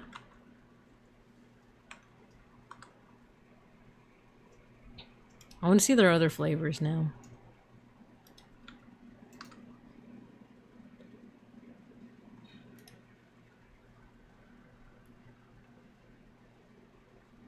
I'm trying to look it up, and it's like, you need to tell us your age before you enter this website, which is probably for the best. But now I'm just curious. I'm just curious what flavors they have. Alright, you guys ready for this? Here we go. So Pinnacle has original, 100 proof, guava lime, apricot, honeysuckle, whipped. I remember the whipped, actually. Citrus, raspberry, pineapple, cucumber, grapefruit, habanero, what the? Cherry, peach, grape, orange, coconut, mango, tropical, red berry, blueberry, berry, salted caramel, kiwi, strawberry, vanilla, cake, chocolate whipped, and orange whipped. I feel like they had other flavors. I feel like they had some that were like a little bit more outlandish. You know what the other vodka that I was thinking of is Smirnoff. That one also had a whole bunch of flavors, right? Smirnoff? It was Smirnoff Ice. Smirnoff Ice flavors. I remember that was pretty decent. Because that just felt more like a wine cooler.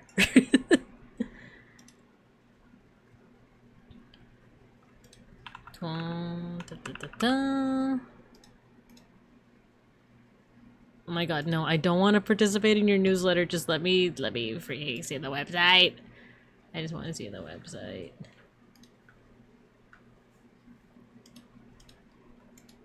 Okay, Smirnoff doesn't want me seeing its website, I guess. I can't even go back! Oh my gosh.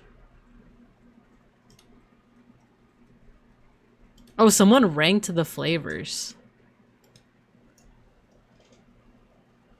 Get a load of this.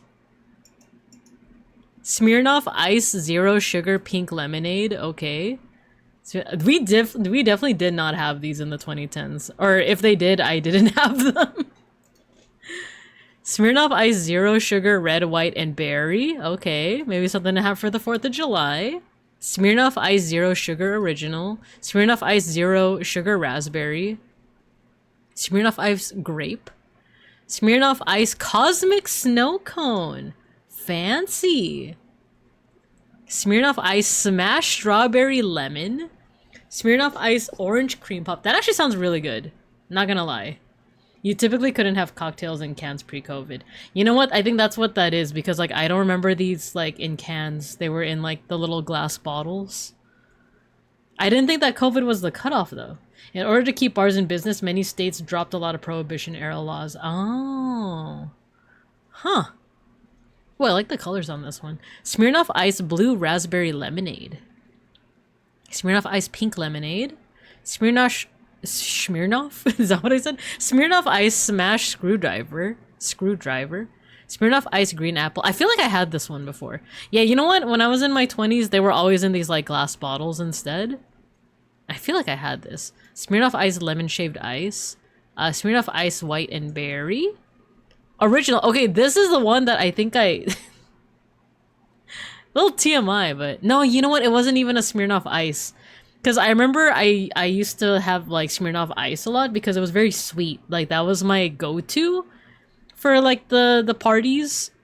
It was either Smirnoff Ice or like some kind of wine cooler, something sweet where I can't taste the alcohol. And then one time, someone brought those like really small miniature, like, have you guys ever seen like at the alcohol stores, like the, or like the wineries and stuff like that? The really small, like, can't be more than like 3 inches, like 3-inch, like tall, bottles, like the mini bottles of alcohol. Sometimes it was like Fireball, but I remember someone one time at one of the parties I went to brought like just a Smirnoff one. Is that what they're called? The nips. But okay. I had one that was Smirnoff, not Smirnoff Ice. It was just Smirnoff. I drank it and immediately like gagged. Like almost immediately. Like I remember I drank it, was like, oh. I felt so deceived. I was like, I was so used to Smirnoff Ice. Why does regular Smirnoff taste like this? So I saw this and I'm like, oh, maybe this was it, but I think it's not even Smirnoff Ice at that point. Ice Raspberry. Smirnoff Ice Peach Lemonade. And Pineapple Lemonade. Okay, apparently that's the best one. There's a methodology. There's a methodology to it. There's a method to the madness. Yeah, I've never heard the small drinks referred to that way, as nips, but you know what this does remind me of, which is going to make us go on another tangent, is have you guys been seeing on social media people taking the accent test? It's actually like an older test. It's like from 2013. But I did take it. I didn't post my results because I didn't feel like it, but I could take it again today just because like the questions were very interesting. Let me see if I can find it. Accent test.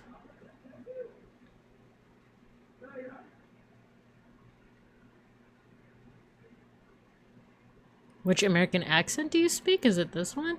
I can't find the quiz now. I can't find it. It was all over the social medias. What American accent do you have?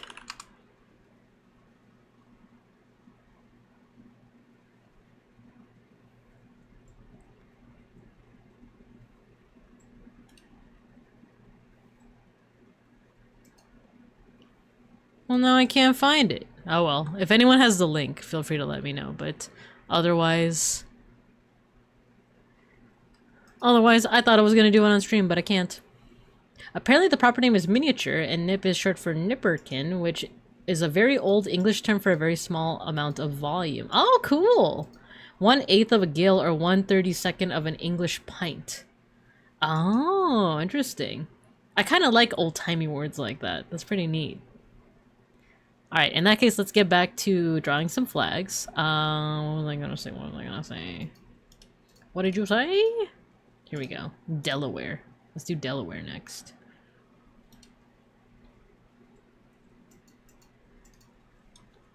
Delaware flag. Oh, I guess they changed their shade of blue sometime recently.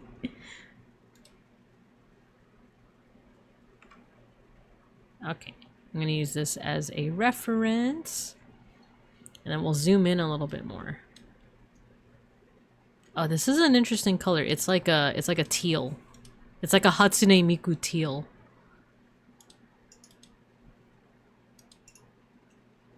Okay. My favorite part of the wiki, additionally, especially in New England, miniature bottles of alcohol are often referred to as nips, so it's a very specifically you thing. Yeah, because I was gonna say, like, I've never heard it before, but also, like I said, because I don't partake that much in, like, well, I was gonna say wine, but the thing that we were talking about wasn't even wine. I was gonna say, like, I would have believed you regardless.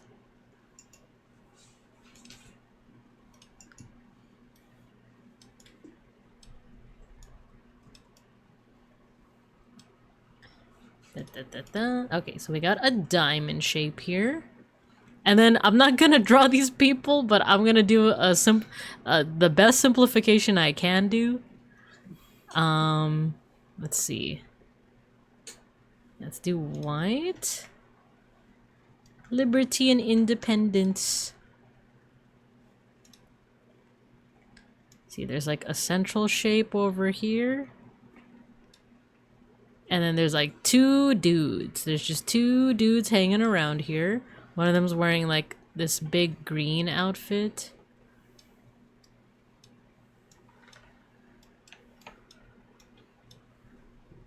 And then one of them's wearing like a red shirt and pants.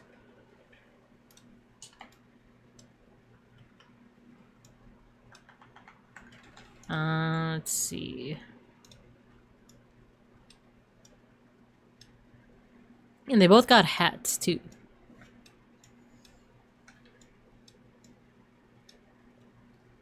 There's also, for some reason, a ship. I say for some reason as if it's not straight up on the East Coast.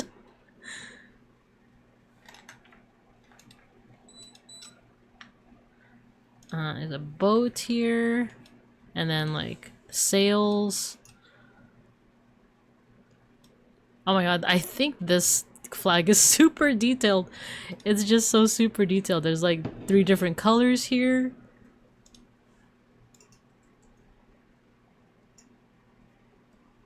I know this is Katamari Damacy, but like this song sounds like something you'd see on like a Japanese kids show, right?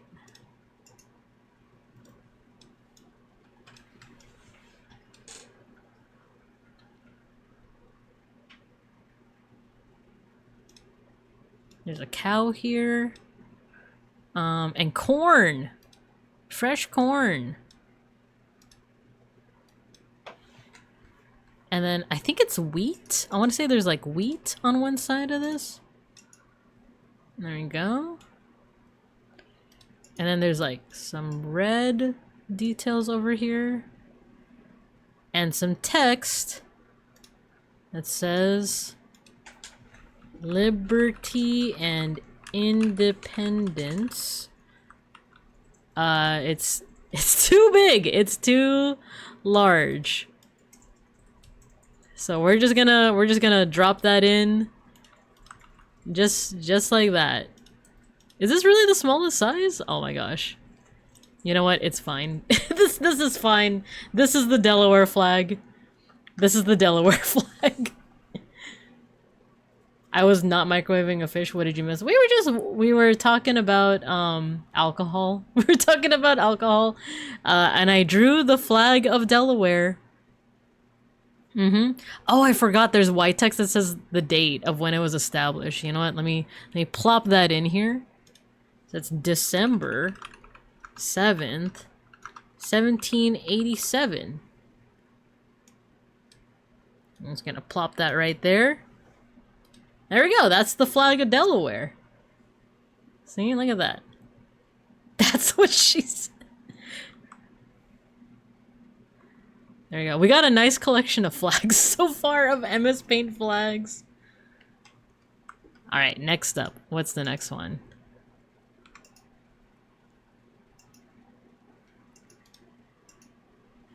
Ah, Florida. Florida. This one is... it's simple yet not, because it's basically the same as the Alabama one, but there's also a seal right smack dab in the center. Let's see. Flag of Florida. Oh my gosh, that's like super detailed. Can I show you the detail for the flag of Florida? Look at this. Oh my gosh. Oh my gosh, this is really pretty. This is actually really pretty, and it looks like this is like an indigenous person over here. But it's so much detail. I don't think I'm gonna be able to get all this detail in there, but I'll try my best. I'll try my best.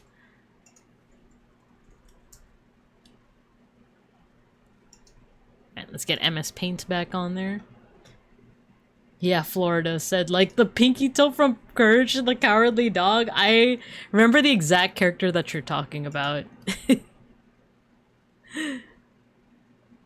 There was something about, like, how how the characters were drawn in Courage the Cowardly Dog that was, like, so grotesque. And yet, like, not... It wasn't the same kind of grotesque that you would see in, like, Ah Real Monsters. Or, like, Cow and Chicken, you know? It was like a different kind of grotesque that I could get behind Courage the Cowardly Dog, but I could not, for the life of me, get behind... Actually, Our Real Monsters was fine. Our Real Monsters was fine. It was mostly, Cow and Chicken that I just couldn't handle it. Or Ren and Stimpy! Ren and Stimpy was another one. I just could not.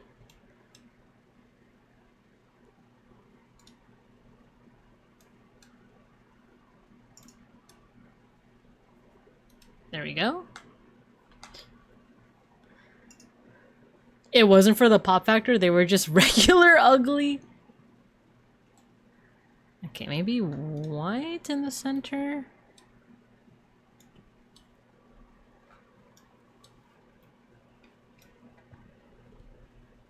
There you go.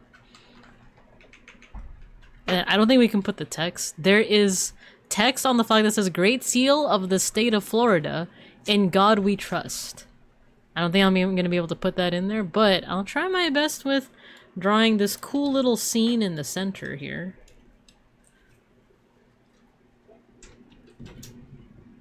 Here, this is what I'm looking at right now. This is what I'm looking at. It's going to be so detailed. We try our best. Make the brush really small, just a couple pixels. Okay, there seems to be a lot of brown, so let's do that first. There's, first of all, a big ship right here. I'm gonna have to bring it down to 1 pixel.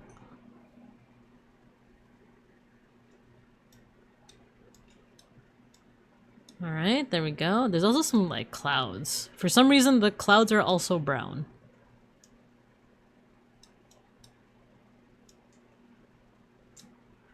And then there's also a landmass over here. Dang, this is practically pixel art at this point. This is straight up just pixel art. I'm in here with like the 1 pixel brush. There's like another landmass over here.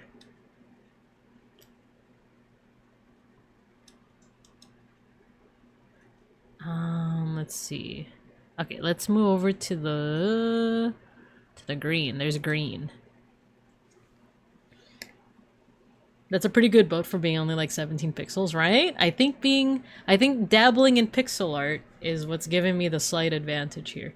Good night, Binka. See you around. Thank you for stopping by, Madam Inu. Thanks again for the raid, and I hope you have a good night. See you around. I appreciate you. Alright, there's like a bush here. It's like a... There you go, just like some kind of like tropical bush. There you go. And then there's like a palm tree over here. I learned recently that a lot of the palm trees here in California are not native to California. They're actually from Mexico. They're actually, they were imported over. I did not know that. I kind of just assumed that those trees were just native to here. They do that in Arizona too? Oh, wow. I feel like... What the heck is up with this song? Oh, it's a whistle. I thought it was someone screaming. Bunch of random plants in Tucson transplanted there. Oh, really? Because it just feels like such a southwestern like plant, right? Like palm trees or like tropical. Like it makes sense here in like the seal of Florida, even though this is looking more like a pine tree, but I just kind of assumed because I feel like when people associate like when you see anime make reference to like LA or Hollywood, you always see the the palm trees. So I just had no idea that they're actually not native to here. Na na na na na na na na na na na. And then there's also a little bit of brown here too. And a little bit of yellow.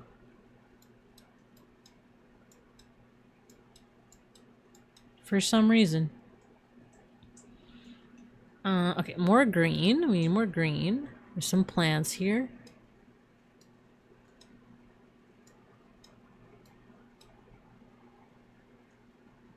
And then what else? There's some like red flowers on some of them. And then, oh, the next challenging part is I gotta draw a person. There's a person smack dab in the middle of all this.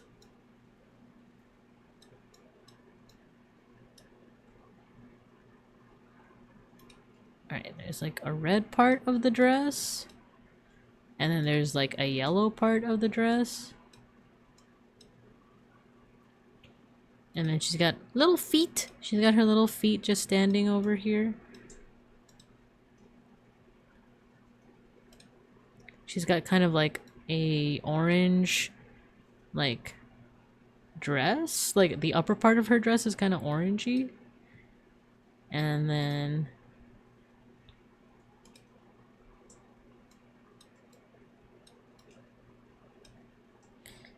let's do, like, brown hair over here. Little dot for the eye. Little nose over here. She's also holding flowers. So let's do that.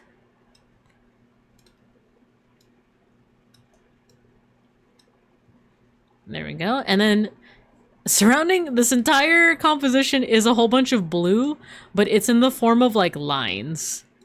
Like it's not just like a solid thing of blue, it's like a bunch of lines. Like this.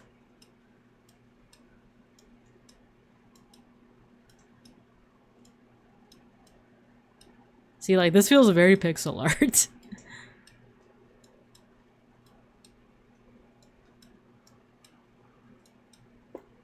But then, to mix it up even more, in between some of those blue lines is a bunch of orange lines, too. So, because it's supposed to be like a sunset over here.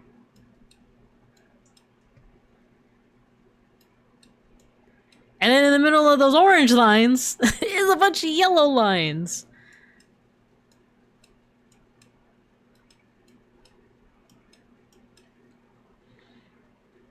And then,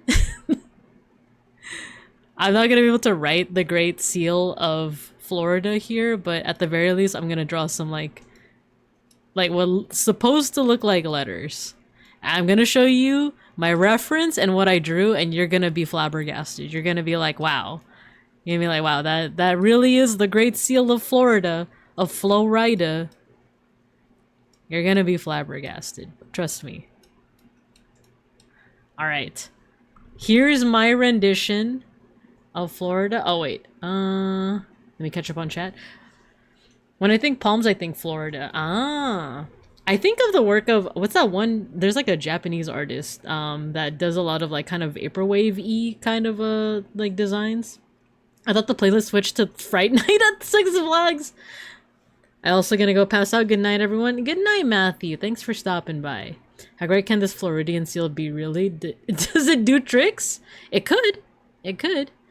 Alright, here's the MS Paint version, and here's the real deal. Alright, wait, hold on. Hope you guys are ready for this. Ready? 3, 2, 1. Wow. Now, you know what? I think it's better if I, like, zoom out first. Let me zoom out. This is as far as I can zoom out. There we go. Okay. There. Look. See? Spitting image. Spitting image. It really is, you know? How you like them beans? How do you like that? How do you like me now? You know what? I should probably save. I should probably save. US state flags .png. There we go. It's like you just shrunk it and zoomed in, right? Right? I'd say I did a pretty decent job. I'd say I did pretty good. Wait, why is my MS Paint stretched out like that? What happened? Why is it stretched out now? Was it always like that? There we go.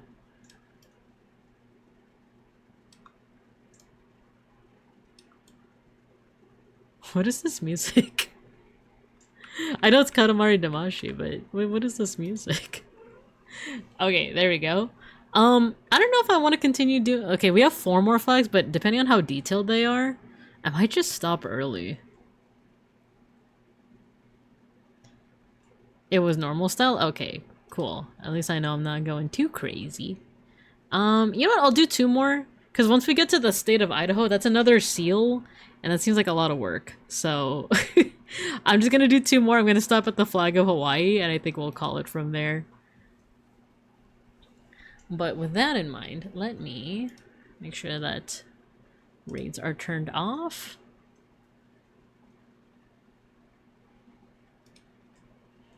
Okay, I'll show you the flag of...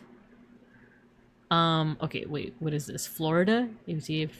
G? Maybe Georgia? Georgia and then Hawaii? I want to say that's Georgia. Yeah, it's Georgia.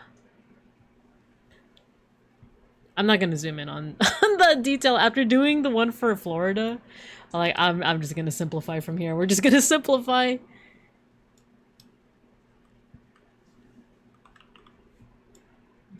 Okay. Georgia.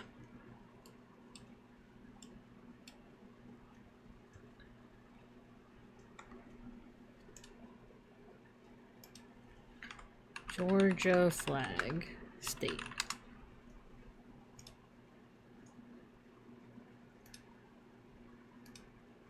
Ah, Georgia was one of those states that used to have the Confederate flag on its like state flag. But now they've changed it. So now it's a blue square. Blue square up top here, kind of like the Bear American flag. And then red.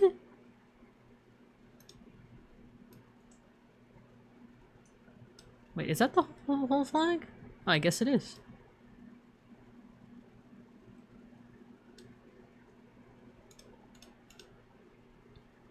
Shocker. If Georgia went away, it'd be one less state for me to forget. It's one of the 13 colonies. Wait, I think, right? Isn't it one of the 13 colonies? I think that's the furthest south that the 13 colonies got to. Because I do remember having to memorize them. Oh, you're a fan of American history? Name all the 13 colonies. Wait, is this 13 stars? 1, 2, 3, 4, 5, 6, 7, 8, 9, 10, 11, 12, 13. Yeah, it is 13. 1, 2, 3, 4, 5, 6, 7, 8, 9, 10, 11, 12. 13. There we go.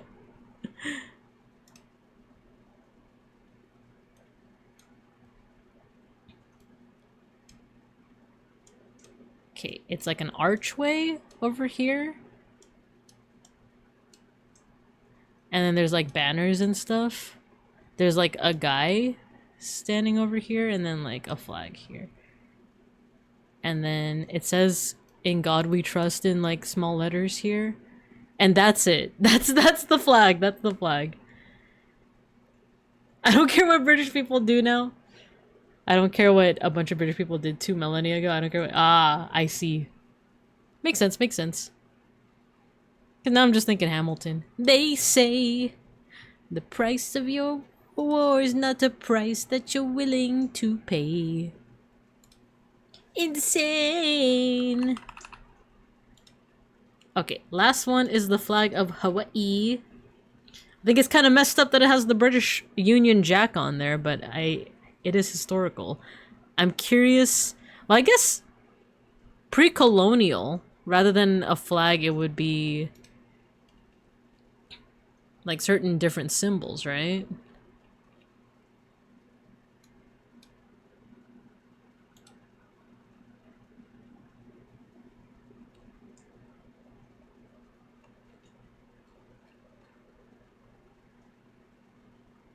Ooh, okay. I was curious about this. If there's like an indigenous flag for Hawaii.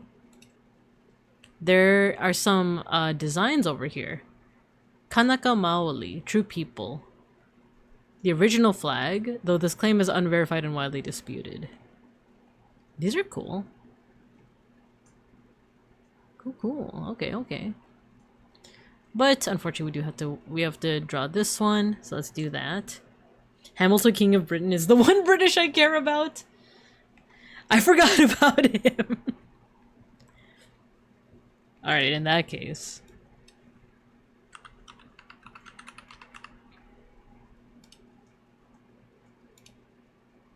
Why do I have to reload the page? What's up? Spotify, what's up? What's up with that? Here we go. Alright, last flag.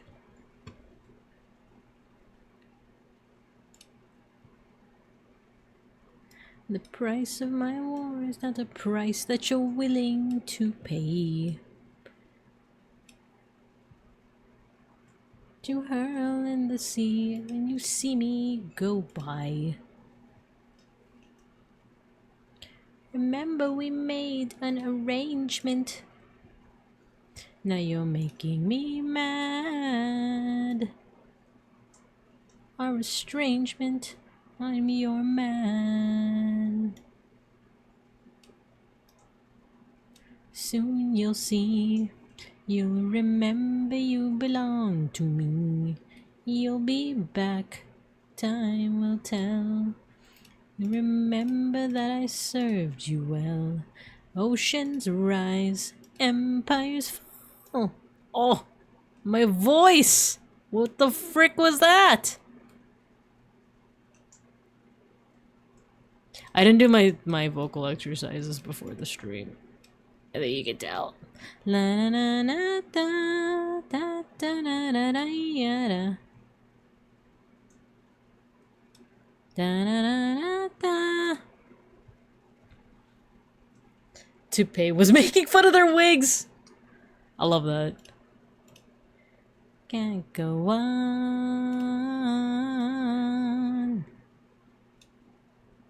Okay, Union Jack time. How do we do this? I forgot there's shape tools here. I forgot that I could just do I could just do that. I forgot that MS Paint lets you— oh, never mind. Just kidding. It doesn't. Royal subject forever and ever and ever and ever and ever.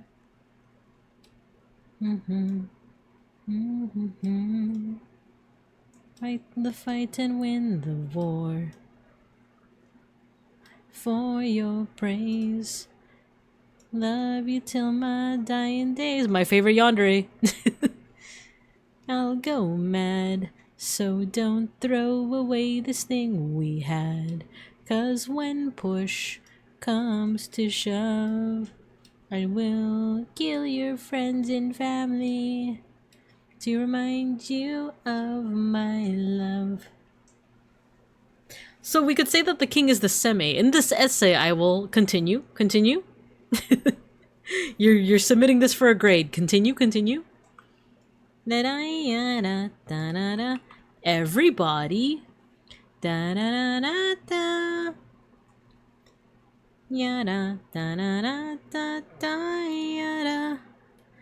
let's take out these. And these are our flags for today. So I'm actually going to end off stream with some time guesser. I don't think any of these flags are gonna pop up, but it would be really funny if they did. So that's also what I'm gonna post after the stream is done. So let's do it. 32,000 troops in New York Harbor. Alright, time guesser time. In New York. Oh, that's funny because now that I'm using WaterFox, this is the first time I'm like playing this on this browser. So let's do this. Hold on, I'm sure there's a Hamilton Hetalia fanfic on AO3 that can put all my thoughts into words. I'm pretty sure. I'm like I'm like 85% sure that that probably exists. If not multiple. Okay, so our first one says Canadian Pacific on it. The car and the fashion look 50s or 60s. It says Slocan City. Canada Pacific Express? Okay, so if it's Canada Pacific, would it be somewhere here? Maybe here in Vancouver? It's Washington. Huh. Outnumbered, outplanned. Buh. Or would it be like somewhere up here, you think? Do you know?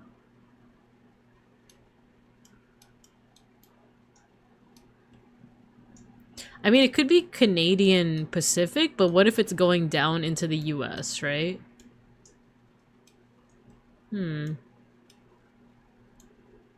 Is there like a Slocan City somewhere over here? Go boom!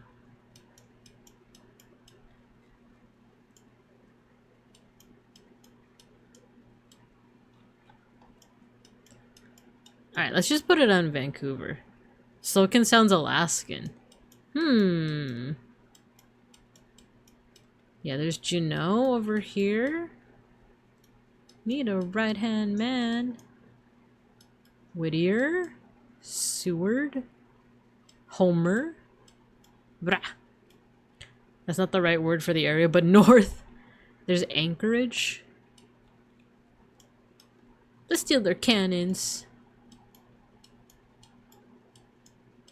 Bering Land Bridge.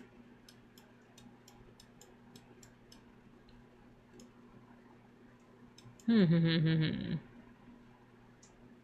giving British Columbia? But isn't that... Where is that? Oh yeah, I guess that would be here, right? I don't know why I'm like looking right here on the coast, but it's like just because it says Canadian Pacific doesn't necessarily mean that it's on the coast.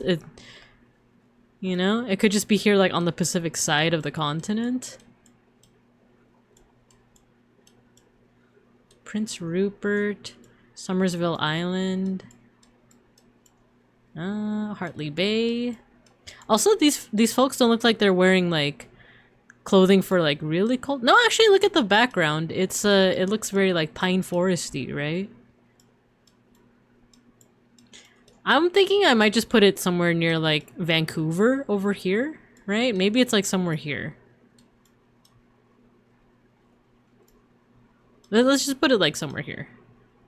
Fashion, like I said, looks kind of 50s, 60s. Let's say 59. Make a guess. Ah. Oh, okay. So it's way more inland. And it's from the 40s. Thousands of Japanese Canadians arriving at Slocan City Station after their forced relocation and internment from British Columbia, caused by the Canadian government following the attack on Pearl Harbor and the outbreak of war with Japan. Ah, so this is very World War II. Okay. Okie dokie. Let's see. Kids fashion. This looks Chinese. But where in China would this be? I am not throwing away my shot. Maybe this is Hong Kong? Just like my country, I'm young, scrappy, and hungry. We are outgunned, outmanned. Marquis de Lafayette. Okay, let's look at the fashion to see time period. Looks like it could be 90s? Maybe getting into the 2000s? Let's do 1998. Hong Kong 1998. Cool, it is Hong Kong. A scene capturing the bustling open-air market of Canton Road in Mong Kok district of Kowloon, Hong Kong during the mid-90s. Cool, we got pretty close. Dint. Le Côte des Mercenaries, La Aristes Associés. So, French. Can we say Paris? The cars look... Fashion looks like it could be 60s, 70s. Kowloon, love that anime. Do I know that anime? I've heard Kowloon City mentioned in anime, but I don't know. We're reliable with the ladies. Longer hair on the guys. And then this kind of hair kind of just reminded me of the 60s as well. Let's do 68. Paris. Nice! It was 69. A street scene in Paris, France during the late 60s. Very nice. Alright, what's this one? Ooh, okay, this fashion. Ooh, this looks like 20s. Look at those cloche hats. Question is where? What does this say? Oh wait, do you think this is a date? Maybe 32? No, it says 19 though. Like, there's no 19th month. No, you know what? This is European. So, March 19th, 1932. I was like, there's no 19th month. Such an American, like, such an Americanism, right?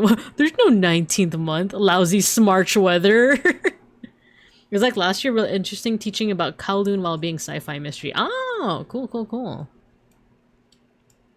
Then you walked in and my heart went boom. There's like there's like slight text in the background. What does it say? It says like bustle something. As me wine and dine. Maybe this is also a location? It looks like Hull? Is this like H-A-L? Is this another L? Into your eyes and the sky's the limit. The thing is, all the photos, if you want to submit a photo to timeguessr, there has to be some indication of both time period and place.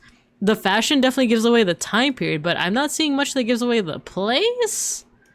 Other than like how these people look. Like phenotypically they look like they could either be European or like white American, right? But that, I don't know how much that narrows it down. Like, especially, is this BUS, do you think? Hall? I know that you write me.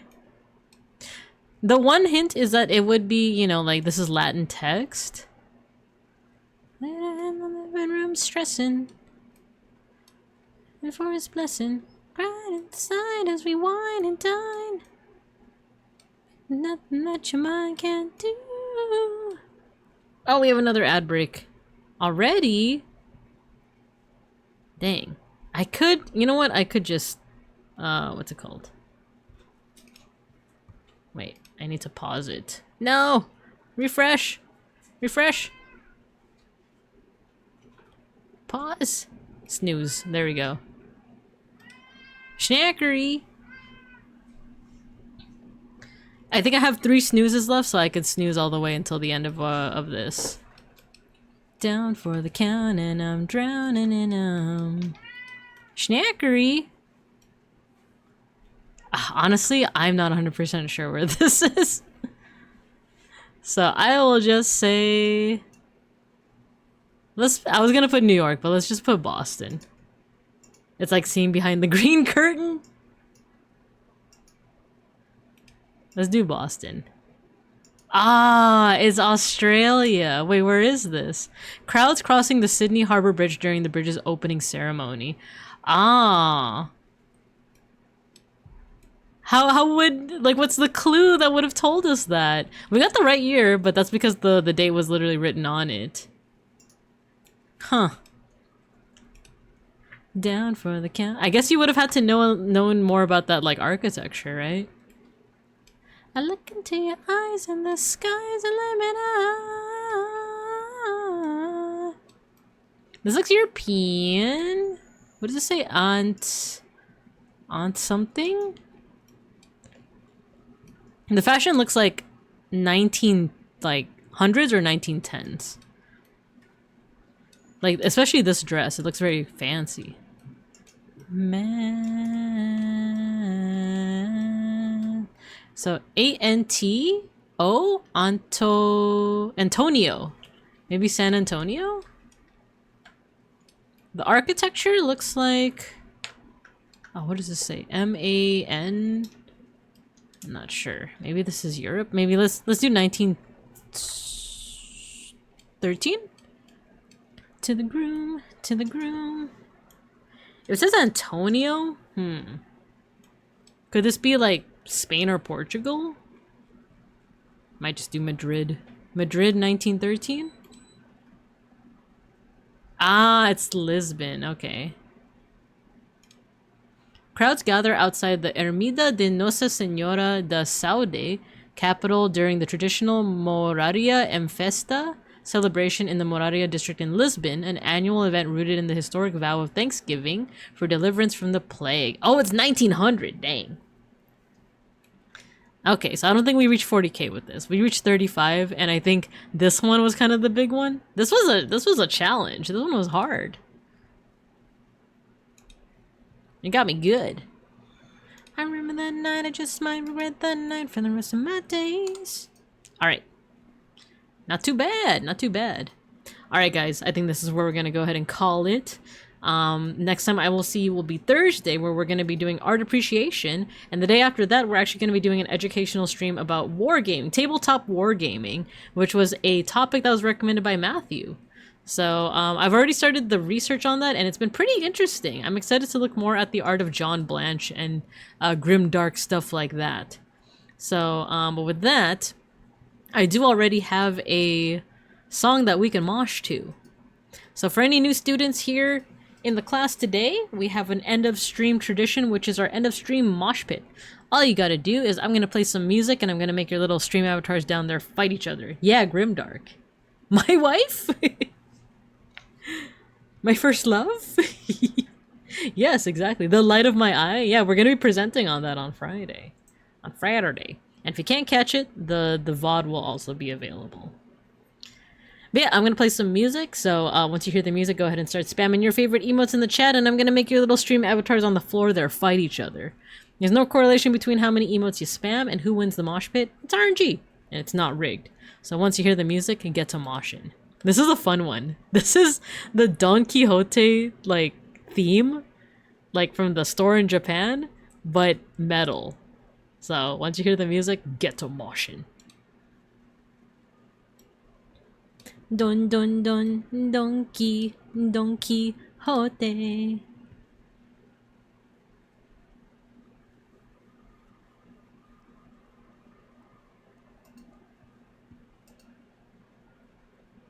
And let me see who we can raid into.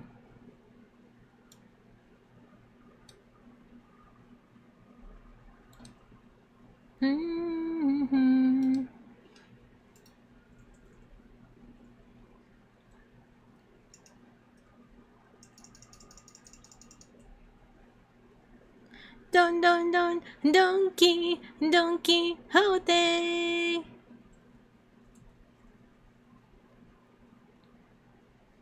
Don don don donkey donkey holiday.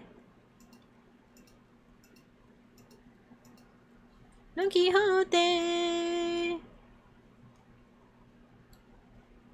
Oh, sorry. Forgot about that. I didn't see that one. It was for the Sunbear subathon. I didn't realize. It's nothing like that I was hiding. It's just more of like who donated what and like what my progress is with each one. So don't worry, I didn't dox anything. I'm still looking into who to raid into. Don Quixote.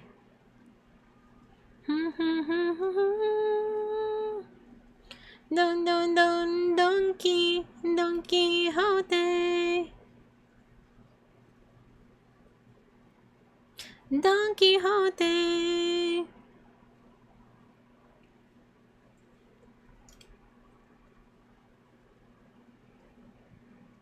Alright, I think I know who we're going to raid into.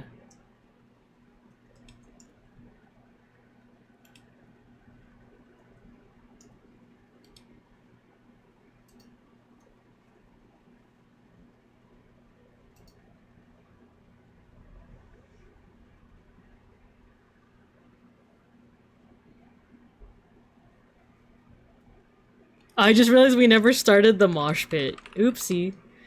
I was so focused on like who to raid into. Alright, we got one round. We got one round of moshing. Dun dun dun donkey donkey Quixote. Don Quixote.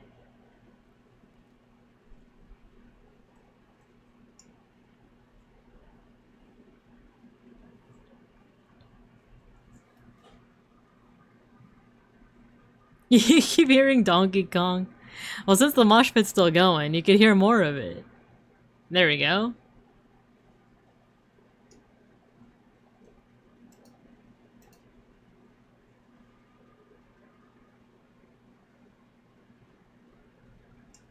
There we go. We got Sotenbori as the winner. Let's go. Dun dun dun donkey donkey Quixote. I'm telling you guys it's not rigged. You gotta believe me. Don Quixote.